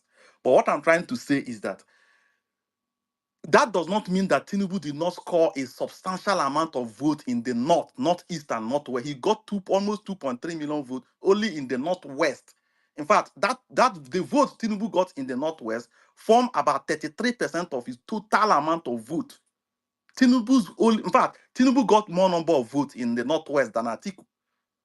The vote he got from the northwest formed nearly 30 something, 33% of the entire vote that Tinubu got. And that is what I'm saying. And even in that North Central that we are discounting, North Central has some elements of Buharis in the North Central. If you go to places like Niger, places like Plateau, Nasarawa, you will see some elements of his followers in those areas that voted for Tinubu because of Buhari. Yeah, And that's that is that's that's the CPC block, and they're starting to gradually tilt in favor of Atiku. I that's think exactly what since I'm since saying. Buhari left, they really have no leader. So they are now. I'm seeing them. They are now tilting to, which is going to be a very very important block. The CPC block. They're starting to tilt towards Atiku. Most of them I've spoken to. They Yeah, have no exactly. leader. Exactly. We are saying the same thing. So if people think maybe those people that voted for Tinubu in 2023 that are the CPC bloc that paid back Tinubu are not going to vote for Atiku, or they are not going to, because what I don't think El Rufai is going to contest. Those CPC bloc are now coalescing between Atiku, Malami, El-Rufai, and all of them. They are in one block now, and they will be coming with a huge number of votes. If you are studying the political demography of Nigeria, that block will come with a huge number of votes. And Very, I and very I huge. and I think, sorry, Onyeka, to cut you off, Yes. and I think that's where Tinubu is thinking in line towards 2027. I believe what he's doing in the south, he's gonna try and replicate something in the north. He's just making sure that okay, the south is secured in case the North decides to shun him. At least he has vast amount of votes coming from the South. I don't think he's gonna wait and find out until 2027. By now and 2026, he'll start making some moves in the North to see how he can buy back those block votes, the CPC block votes in his favor. So that's why I keep saying it, that look at the numbers. You literally see what is going on. So he's looking at his permutation. He's seen that Peel is very good at unifying the South, outperformed him in the South. He's from the South as well. And he's in the ruling party. Peel unified the Southern Bloc. So he's buying all the governors. He will get their structures. Whatever happens will happen. And he will use the structure of those governors. Now his headache is going to be the North. But one thing he cannot give the North is that they'll get power in 2027. You give them Muslim ticket or power return in 2027, they will definitely pick power coming to them in 2027. I'm not a fan of Atiku. I'm not even a fan of the coalition. But I'm saying to you, if you really want to win, you need to be flexible, or we'll miss it in 2027. We see Tinubu, and yeah, Nigeria will just keep coasting, on autopilot. But yeah, thank you very much, Unika. I don't know, 30 seconds if we run around up before we go Okay. to So Ogbene. thank you very much. So what I'm trying to say is that, just like we said, let us be open and flexible. That particular block, that particular CPC block, Mr. Good, there is nothing Tinubu. They are not going to vote for Tinubu. We will stay here and watch. They are not going to vote for him in 2027. It's already been decided. It's just that that particular block, they don't come online to come and make noise. Anybody that does any kind of coalition with that particular bloc will most likely win 2027 election. And Tinubu will not rig any election in that area. He himself know. That is the reason why he is trying to buy favor from the southern governors. The southern governors, south and some southeast. That is the reason why he's going there. But he's not going to get there. So what I'm trying to say is that anybody, the last speaker, is it Nedu, say that I think anybody that contests election against Tinubu, as long as they have a coalition between the North, that's that CPC bloc, and Peter Obi, is a done deal. Tinubu is out. And that is what APC doesn't like. Thank you. All right, thank you very much, Onyeka. Appreciate you. Okay, let's quickly go to Ogene, and then we'll take a fresh roll call after that. Yeah, thank you. So let me just speak to every obedience here. No let them gaslight you. No let them gaslight you. You have every right to demand that Peter Obi is the flag bearer. So let's just assume that we don't know that between Peter Obi and Atiku, who is the better candidate. Number one, obedience are not even against coalition.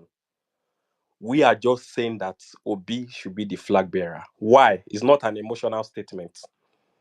Firstly, like I said, let's assume that we don't know that Peter Obi is a better candidate. Let's play the Nigerian politics you are talking about. Who has the numbers between Peter Obi and Atiku? We all, except we want to put it up for debate. Thank God there is a poll up. Obi has the numbers. Number two, we've tried an Atiku and Obi candidacy with Atiku as the flag bearer. It didn't work. So we can also try Obi as the flag bearer and Atiku as the running mate.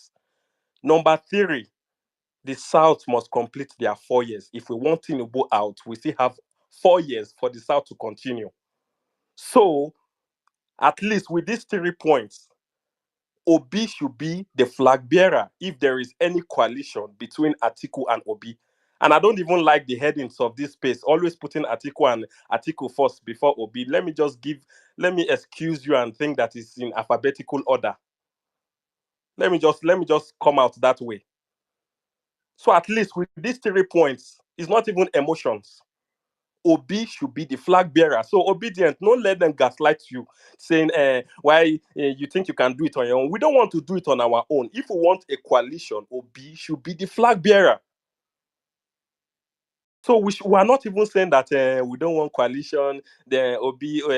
See, let me tell you why they are saying we want a coalition. It doesn't matter who is the flag bearer. Let me tell you something, obedience. Don't start a fight with a pig in the gutters. They will use experience to win you. They will use experience to win you. So when they say it doesn't matter who is the flag bearer, we just want a coalition. Wait till Obi the camp go back to PDP. Then you will know what that gutter fight looks like. We know these games. That is why we call ourselves obedient. We are not a cult. We know these games, but we are done with these games. We are done with it. And that is why we decide that, okay, may Nigeria just be better. Let the people of Nigeria choose their leader and put aside all these politics. So if you want to play the Nigerian politics, Peter Obi should be the flag bearer. So it's not even about obedience. Who do they think they are? That if it is not obedient, they do. It must be Obi. It should be Obi. And someone was asking, who do we think you are? Please, respectfully, who are you too? Who are you? At this point of our life as Nigerians, we still have APC boys, PDP boys, these boys. Are you not done? Are you not tired being a boy to a party? And someone was saying, Atiku is putting in the work. Is it easy for someone to win primaries every time? I don't blame you. You put Atiku and Obi together, and you ask yourself who is doing the work, and you say someone who is winning primaries. Like we don't know how they are winning primaries. You look at the situation of Nigeria right now. You look at both individuals, and you are telling me that someone else is doing a better work for Nigerian than someone who is winning primaries. Please, please. So this is not even about emotions. Let's put the Nigerian politics into context. Even though I don't like this it has to be the north time, it has to be the southern time, it has to be this person time. Generally, I don't think Nigerian cares about those things. It's just we who have 3 square meals. I mean, we eat 3 square meal. That is why we can tell ourselves it should be the time of the north, it should be the time of the south. Let's get into the street and ask Nigerians whose time is it to rule. Let's see if they will talk about the north or the south. But if we even want to put it that way, Peter Obi should be the flag bearer because the South has to complete their 8 times. So please, don't ask obedient who they think they are. Who are you, respectfully? You are still a boy. You are still a PDP boy. You are still APC boy. And you continue to remain a boy. And you don't even matter in the scheme of things. Please, you don't All matter. right. Your boss, they are the one that matters. Sorry, I'm just a little bit offended. All right. Okay. Fair. Because Okay. we Fair. want to. Let's not. Okay. Now let's not make it Yeah, personal. sorry. Let's Okay, just. Yeah. I'll tune 30, down the 30 insult. But seconds, all I sir. just want to say, yeah, 30 seconds. All I want to say is that obedience, don't let them gaslight you. Every indications shows that Obi should be a flag bearer. If that is not the agreement, then don't even go into any coalition. Because if you go into the gutters to fight a pig, they go use experience beat you. That's all I will say. All right. Thank you very much, Ogana. Just to say for those requesting, I'll bring you up as soon as I can. So what we're gonna do, we're gonna take a fresh roll call now. So we're gonna take in this order. So it's gonna be Bishop. Uh. So it's gonna be Bishop Omo, Luabi, XT, and then Emeka. So in this order, it's gonna be Bishop, Omoluabi, Ima, and then XC. I see Malambatsad, I see Oyeka, I see Olawale. After that, you guys will go next. So yeah, let's go to Bishop. 3 minutes, please. Okay, thank you everyone in the house. Thank you, GOAT. So actually, Ogene has said almost everything I wanted to say. He just spoke my mind. So like we have it back in 2019 election, we've had it the other way around where Atiku was a flag bearer for PDP, and it's obvious that there is no way that there'll be a coalition, and then Atiku will happen to be the VC to Pitori. So he just said every other thing I wanted to say. And then if this coalition will have to be just like you were asking Nedu, yes, of course, if eventually Atiku happens to be the flag bearer, yes, we're going to back the coalition, yeah. So I'm going with Ogene. Thank you everyone. All right, thank you very much, Bishop. Very nice and brief there. So let's go to the next speaker. Hello, good afternoon, everyone. My own take, generally, I've observed that we've been quoting figures from 2023 election, and we've been saying Atiku got 6.9, 6 point this, Obi got this, that, and we are forgetting the true picture. We are acting as if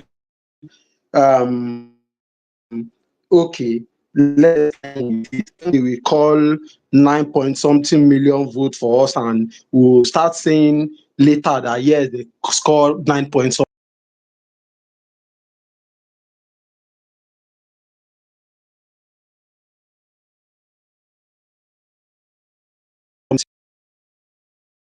Now quoting 2023 election results, we want to quote River State results and dash it to Tinubu as if he won.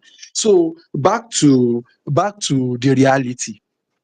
We should not be talking based on emotions here. Look at Atiku, look at Obi. 2023 election, Obi went into that election without a governor, without a senator, without any politician, and they were able to give him, from what they have deducted from his votes, they were able to give him 6.1 million. And you are talking about somebody who used a platform, a known platform, that with or without plus or minus, he should have gotten more than that. Then two, nobody can sell Atiku to us in the South. Atiku belonged to that generation of those politicians we don't want to see their faces again in Nigerian politics. If you give me anybody in his 60s, we can't manage 70. We can't. You want to tell me a man of my age in my 40s, I'll still be voting for my ancestors at this age and time? It is not possible.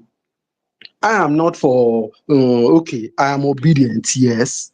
But if you give me Akinwumi Adesina, I can vote for him. If you give me Peter Obi, yes, I can vote for him. But don't tell me Atiku, you are insulting my person. You are insulting my person if you tell me Atiku. Who is Atiku? It belongs to that generation we don't want to hear again.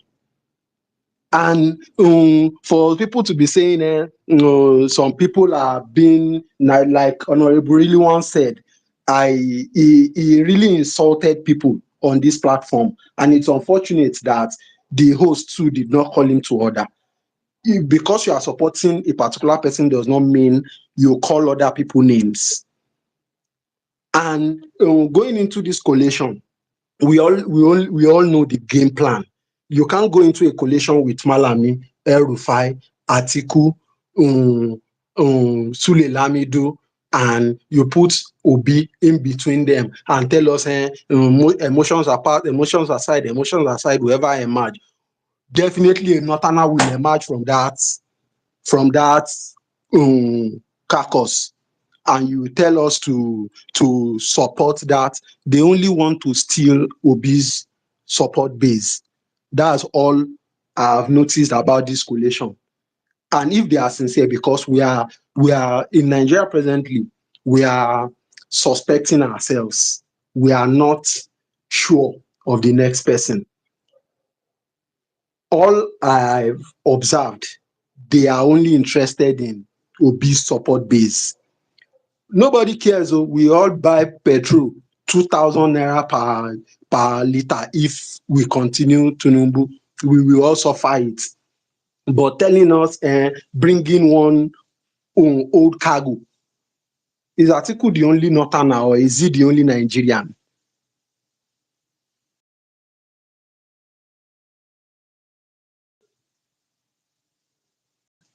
I yield. I'm just kind of angry. I yield the mic, please. Um, Let me um put some things across. So I made a space so that everyone can voice the opinions about the issues of Nigeria, and then afterwards I'm going to delete the space. No insults on anyone, the host, the co-host, the guest, listeners, politicians, like whomever. No insults, no attacks. Everyone is here just to voice the opinion, and that's it. And also, no streaming of my space. Do streaming at all of my space. I just made the space so that we can just voice opinions, and then at the end of it, I'm going to delete this space. So no, I'm streaming of my space and no insults, please. Thank you.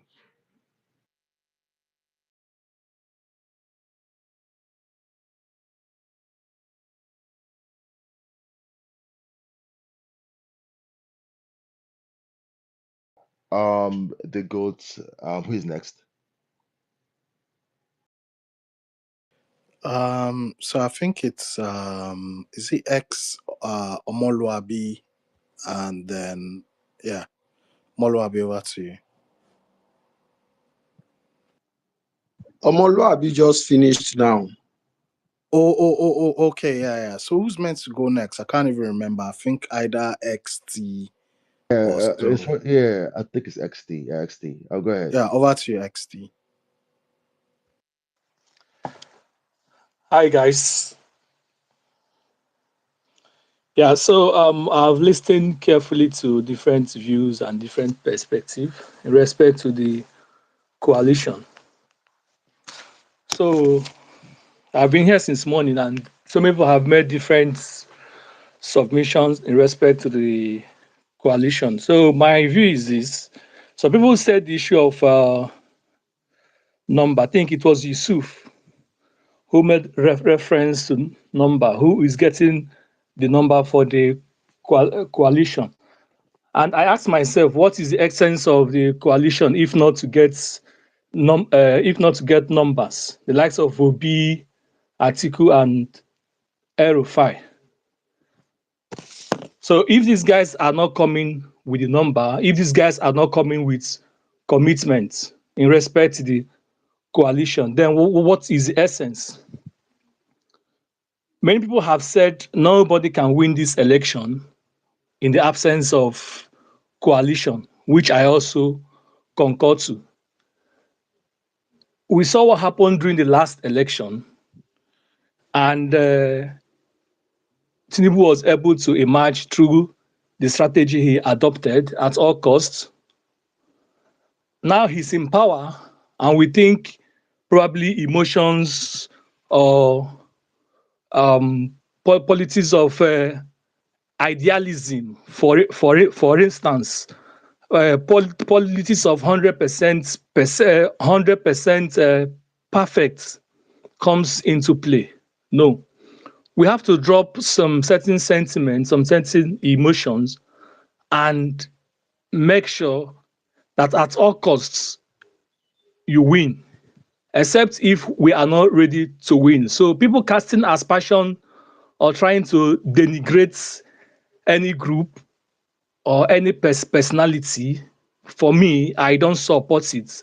And I also want to be objective here. For instance, I am a P2B supporter, and in my own rights, I can make case for him, while I also want him to be the flag bearer for 2027.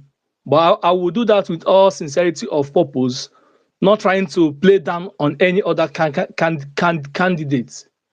We don't have to campaign for Mr. A and casting aspersion on the same person you want to merge power with, or on the same person you want to form partnership or coalition with, as it were. So let us try to tone down our emotions and the words we actually use. For instance, we saw what happened in 2015, 2019, 2023. What win election is numbers. In River State, we saw what Wike played. He used his own political power to make sure that this guy got a reasonable chunk of the vote to give him that 25% he was looking for. And I'm sure some other governors did the same thing. So there is a role that the elites play when it comes to politics. Buhari was contesting since 2003 until he formed the partnership with the then SACN and some other mushroom political parties. There is a role the elites play when it comes to politics. You can call LP 78, 59, and they announce results at the polling unit. You take the results, you go home. The elites at the dead hour of the night and rewrite some of these results. You can only call them out just like Dino Melai did in 2023. And he was raising an alarm that these results have been falsified and all whatnot. We saw what happened in Lagos during the 2023 election. Some people were not allowed to go in and vote. And when you don't have some of these elites on ground supporting you, you can't go anywhere. You might get the support of the ordinary people. In 2014, 2015, Alex Oti contested under Abga in Abia State, and he won that election. At the dead hour of the day, we knew what happened that brought in Ibazu. The people voted for him, but the powers that be in the states insisted and said someone from this place must win this election. That is the turn of the Ungwa people. So my point is this: we don't need to be dogmatic. We don't need to be so fanatical about it is Mr. A or Mr. B or playing down on Mr. A or Mr. B. Let us have that unity of purpose and say we are forming a coalition. But these are my reasons. For instance, I would want to say I would want PO to be the flag bearer for the 2027 election. And my reasons are this. There is still the sentiment of this is a southern affair till 2027, which some people have also re-echoed. I also align my thoughts in that light. So, and I would want, the North to also be reasonable and also think in that light. If they say, okay, a Southerner should complete 4 years, and that is it, Secondly, if we don't form this force, INEC will also come out and write their results, and everybody goes home and starts afresh. And the type of XT, can you wrap up in 30 seconds, please? all right. So the type of support base, the ability to garner support of the youths is also important in winning election. And I think PO is that person that has that support base. And if the northern part of the country can come with their own support, is going to be an easy ride for him. Because what Tinubu is doing currently, for instance, the coastal road is currently constructing, and we've seen the governors from South moving to APC. Is a strategy for him to make sure he holds the entire South. And the only person that can rival him in the South is PO. Then let the North be the battleground. But anything outside this, honestly, it might be difficult. Thank you. All right, thank you very much, XT. I do agree with you in the analysis. So, so what we're gonna do, we're gonna take a fresh roll call because I believe everyone has spoken. So, Onyeka, I know you've been here for the longest. So, Onyeka, I'll let you speak and then establish a new roll call. So, yeah, over to you, Onyeka. Okay. Yeah, thank you. Now, I don't know why when we speak, we tend not to listen to what the next person is said. I mean, I don't understand. And when we respond, we tend to fabricate things and try to make it the opinion of the person. The last time I spoke here, I talked about a movement called the Obedience Movement. And it is a thing. Any attempt to paint it an Igbo movement is intellectual laziness that can only come from an intellectual invalid. It is a statement of fact. If people do not understand these things, I mean, I don't know how to break it down anymore. The obedience movement operates in the open space. There is a link that anybody can go and register, and the Nigerians, by their numbers, have been registering. They've been conducting different events in the north, in the northwest, in the northeast, in the southwest. The leader of the obedience movement is a man from Kano. Again, only an intellectual invalid will look at all these things and still insist it is an Igbo thing. And the person was even telling me, oh, that my name is Onyeka, to back up the claim that the obedient movement is an Igbo movement. If you feel offended by my accurate description of such people, and this applies to any other voice that has the same opinion, really. If you feel offended, feel free to describe me and using any words that it is irrelevant. Because I know that the obedient movement is not an Igbo movement. Trying to paint it so is ridiculous, to say the least.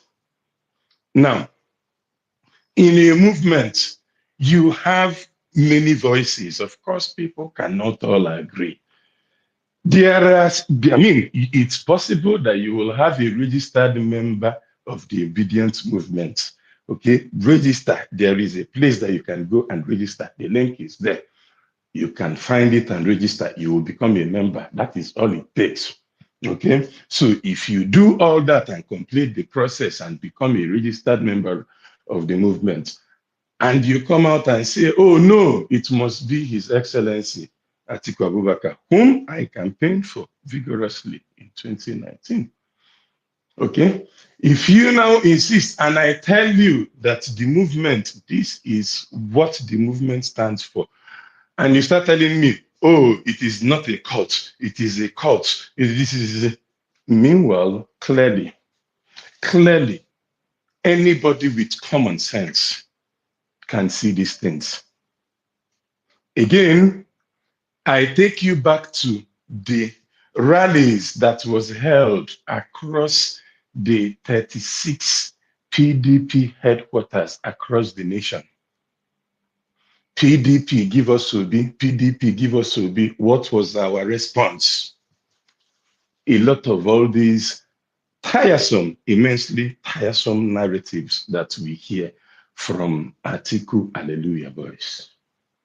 Because at this point, I don't know how else to describe repeating the same thing. And despite the clear evidence, you pretend and you insist on. Anyway, even if you discard all these things, it is my observed opinion, it is my reasoned opinion that Bola Tinubu is not a person you will defeat by presenting a similar candidate.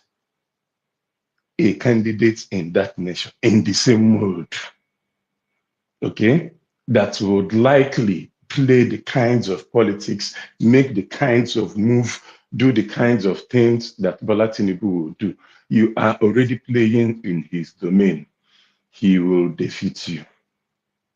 It doesn't matter if all the coalition is together and you have Obi, you attach Obi.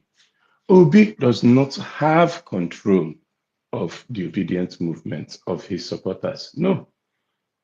Many of Obi's supporters engage them. They are not foolish people, really. You can insist on pointing examples of the fringe that have loud voices that you banter with, okay? And you try to insist that that is the movement. You're deluding yourself. You're delusional. Many of us are here for the reason of nation building. We cannot be gaslighted, okay? We will not give our support to any other person for president that is not Obi, and it's so easy to understand. We made it clear, PDP, give us Obi. You refused to listen. You gaslighted yourself. The result is out there. You said 4 people in a room. We ignored you. And how it is that you guys have not yet observed that there is nothing you will say that will shift an obedience one way or another. It is so laughable. I sit down and I observe this exchange and I ask myself, do you really imagine Onyeka, that this thing is 30 going to change seconds, the mind of please. these people? Okay, it would not. So Obi's supporters and Obi's vote would not be transferred to any other person that is not Obi for 2027. And you need that candidate that will spur a radical change.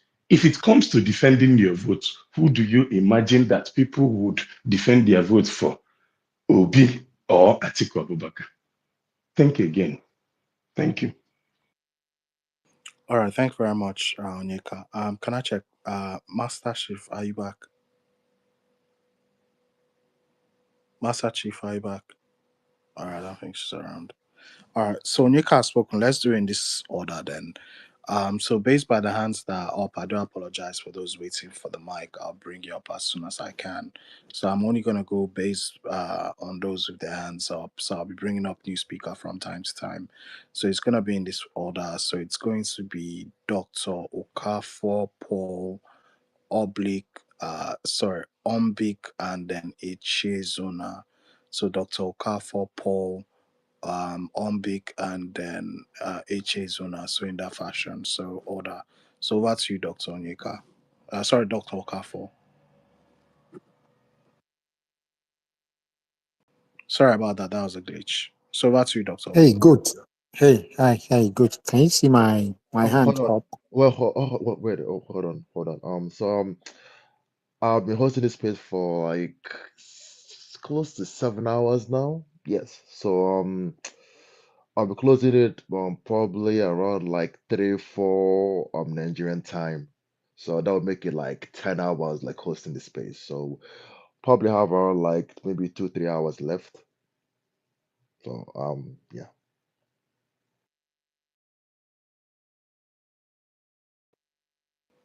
Sorry, Malam, I couldn't see. I didn't see your hand up. All right, Malam, I'll slot you in somewhere. Let Dr. Okafor go, then I'll slot you in next before I go to Paul. Okay, thank you, Mr. Coates, for the opportunity to speak. I'm going to be very brief. I'm not like someone that like talking on spaces. Whenever I want to make my point, I go to tweet. But I've decided to join this space because it's a space that is a space of solution that is trying to provide solution to the problem we are in. And I want you to permit me to use some words that may be derogatory. Uh, I know the space, but I'm going to be specific so that nobody will, I'm not going to generalize. Yeah, So, provided you don't, insult anybody or talk down on a region or tribe. You yeah, understand? Let's just keep it clean and civil. okay. So, there are some group of persons that, especially some obedient, those that call themselves obedient, that when I listen to their take, they sound like people that were just started engaging in Nigerian politics yesterday. Like many of them, I've listened to you when you come out to clarify about this southern and northern tone. When you try to give them clarification that if it's on the premise of north and south, is it not like the south have had this position for 18 years? Why the north is having for 10 years? None of them have been able to talk on that particular instance that you have made. All of them will, after you clarify them, the next person, the next obedient will come and repeat the same thing, or next tenable Baptist will come and repeat the same thing. I'm particularly disappointed, especially on some of the ignorant and so-called, I call them, I want to use this, I call them stupid obedience because especially those from the southeast, not knowing that when they say southern tongue, anytime we talk about the south, it's always the southwest that takes it up. Nobody talks about the southeast, nobody talks about the south. In 2015, the same southern person who happens to be the president now is the one that did everything possible to make sure that Jonathan did not come back to power. All of us forgot that it was the southern thought. That That is that. And again, Jonathan, Atiku, Atiku, people, I don't know why people so much hate Atiku, but that is their business. But what happened in 2015? Jonathan connived with the party. I've been a member of the PDP since 2003 or 2002. Jonathan connived with few PDP leadership. They gave him a right of first refusal. He printed only one form for himself and closed the party for any other person from contesting. Is that democracy? I supported Jonathan in 2015 because I believe he was doing well in governance. But there was nothing democratic about the context in PDP in 2015. And people, some PDP left during Congress in Ego Square, and about 5 PDP or thereabouts, and they joined the APC. Atiku left to APC too and contested that election and lost. Now, how do people now come every moment to say Atiku stopped Jonathan from going for second term in 2015, when actually it is the man in Babylon, the man that was in Babylon, now in Asoro, that orchestrated everything that made Jonathan lose the election. That is another thing. Now, I want to tell some of my brothers from the Southeast that they are they don't have political sense. I hear this boy or man called Onyeka or thereabouts keep talking, talking. Dr. Okafa, I'll say Okay, just okay, tone it down, like no okay, personal okay, attacks. okay, Don't call anybody by their name. okay. But it's pretty embarrassing that they are not seeing how the game is played. The Southwest will always join with the North and take power.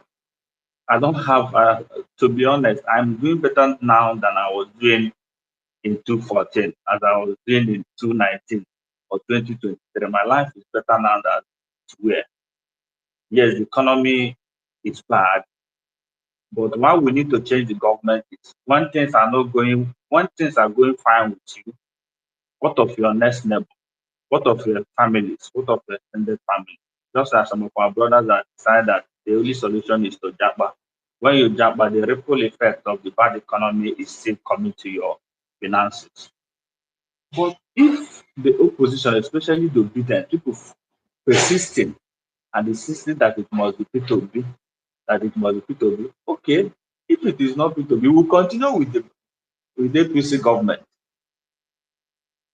because the obedient believe they are the only ones that love the country, that want Nigeria to be fine. They believe every other person that has opposing view is corrupt or is Atiku boy or is this. Atiku must not be the president. But what infuriates me more, what annoys me more, is group of persons coming here to tell joke to insult on the sensibility of others that if it is not P2P, that bad should continue. Who are you threatening? Am I buying fuel cheaper? Am I buying fuel costlier than you? We are buying fuel. Am I buying bread higher, more costlier than you? I'm buying from the same. I'm buying from the same market. So the point of it is that me, I'm a Atiku supporter, but I'm not begging anybody for coalition. If they don't want coalition and they say they prefer bad, that if it's not Peter, bad should continue. And if it is not Atiku, bad should continue. Let bad continue. But by the time bad leaves in 2031, we may have no country to even argue about. So every P2B supporter should know that this thing is about Nigeria now. It is not about individual. It is not about Peter. It is not about Atiku. But it's about removing this monster that have come in to rape our democracy. Thank you very much. All right, thank you very much, Dr. Okafor. Just to say apologies for those waiting. I'll bring you up as soon as possible. So just bear with us quickly. Um, okay, all right. We're gonna do in this order. So now Dr. Okafor have spoken. Who was meant to go next? I think it's Paul.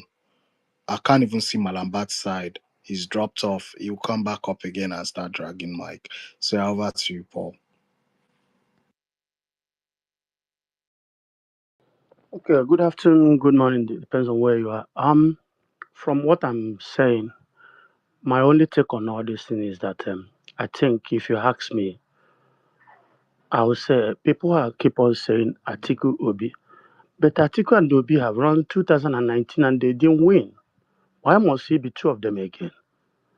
That is one thing I'm saying. I know people will say, "Oh, because he's Buhari." Yes, it's because he's Buhari, but this time around, it's not Tinubu being the president. If anybody is telling someone that there will be free and fair election in the sun, that person is wasting his time. There will not too. Tinubu know 2020, 2027, not his no-go area. So now he's planning to win 17 states in the south by power, by force.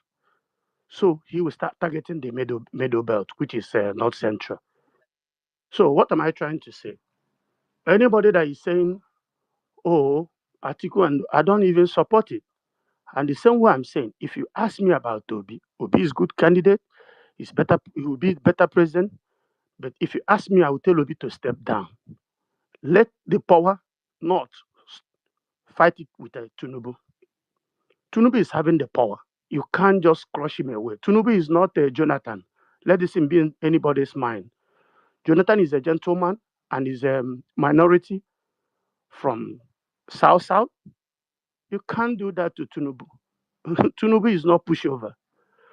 Even I would say this in now. If people listening about Nnamdi Kanu's case, Tinubu will be playing in Nnamdi Kanu. Once Tinubu will not give him power, he will bring in Nnamdi Kanu out.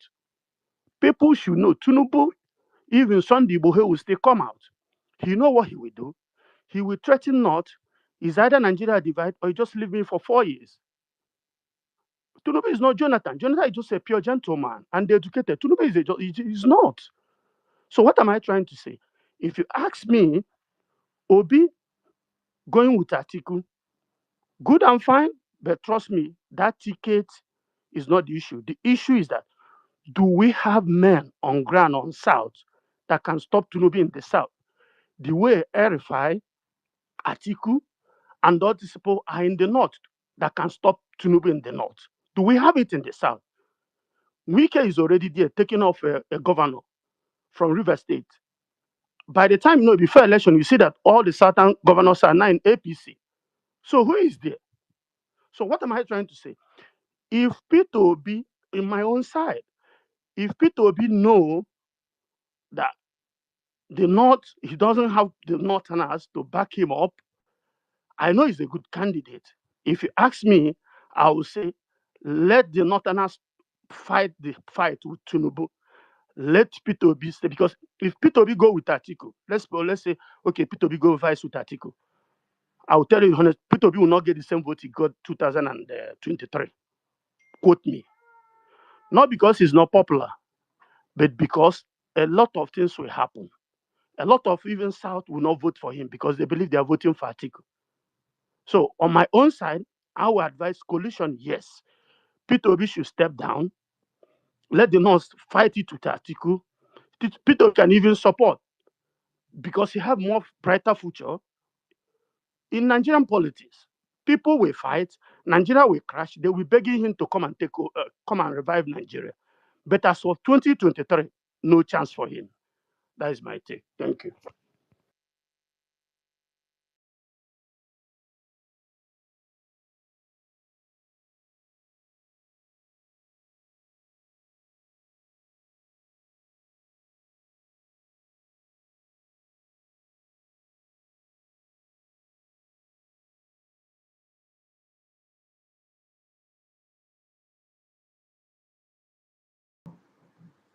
Hello. Hello.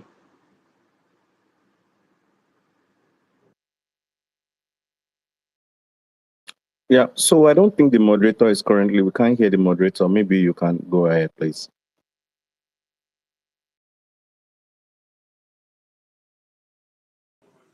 Okay, I think I'm the one to speak next. Or is someone else going to speak? Because I was going to speak after him. I think it's me. Hello? Hello. I think it's Sorry, me. okay. Can I check AI Master Chief? Two of you back because I need to step out quickly. Oh, okay, yeah, I'm sure I'm here. I'm here. Okay, all right. But who I'll was leave it supposed to to go you, next? Who Master was Chef. supposed to go next, please? It's me. On big after on big is me. Who? Oh yeah, Ombik. All I right. think OMBIK. on big, but if on big is not online, then I have to speak because I've been here for like 5 hours. Yeah. All I have right. to talk now. I'll wait then. All right. Can you guys hear me? Hello? You can speak louder. Yeah, your mic is too. Okay, is it better?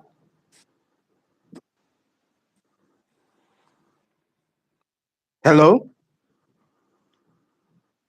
It's better. We can Go hear on. you. Go on. Go on. Okay. I've been listening for a while now, and I've come to realization that some people are expected to compromise, while some people should not compromise. For all the people that has been picking in for PDP or for Atiku, there is this consensus that P2B should compromise. Nobody's saying that the northern angle should compromise for the unity of the country. Nobody says anything about that. Everything is pushing to the point that P2B should compromise. I don't know why that is, but the way Tinubu is playing his politics right now, he's kind of buying off the stakeholders, or let's say the political. He goes to a state or wherever he thinks that there are political heavyweights, and he picks them up. So this next election, if you are to stand any chance, it has to be the people versus these guys. And what Atiku actually have right now are those guys, the structure, basically. And this structure is being controlled right now by Tinubu. So even if you go into PDP, you'll be surprised the amount of people that will work against Atiku in PDP, that will work for Tinubu, because he's picking off the establishments. And what Atiku has basically going for him is the structures, the establishment. So now is this Tinubu's establishment versus Atiku's establishment. I don't know if Atiku can actually stand that. You might think the Northerners are with Atiku right now, but well, when the time comes and when the money starts flowing, then we actually know who the Northerners are for. Because if Tinubu plays his cards right, which I know everybody believes he knows how to play his games right, he's going to buy off the people that he needs to buy off for him to get his votes. So if you want to play the establishment game at this moment, you cannot match Tinubu. It's impossible. You cannot match him. So you need someone that can rally people around him, someone that can work outside the system. And that was what the last election. He worked outside the system. People raised money for him. He was able to generate votes from the people. You might argue that he didn't make it, he wasn't able to he was nearly there, or he wasn't able to cross the line. And that is where the little establishment remaining, apart from the one Tinubu has right now, is what we add to the one Obi has and who cross the line. So I believe there are some people, there are still some politicians that are outside the loop.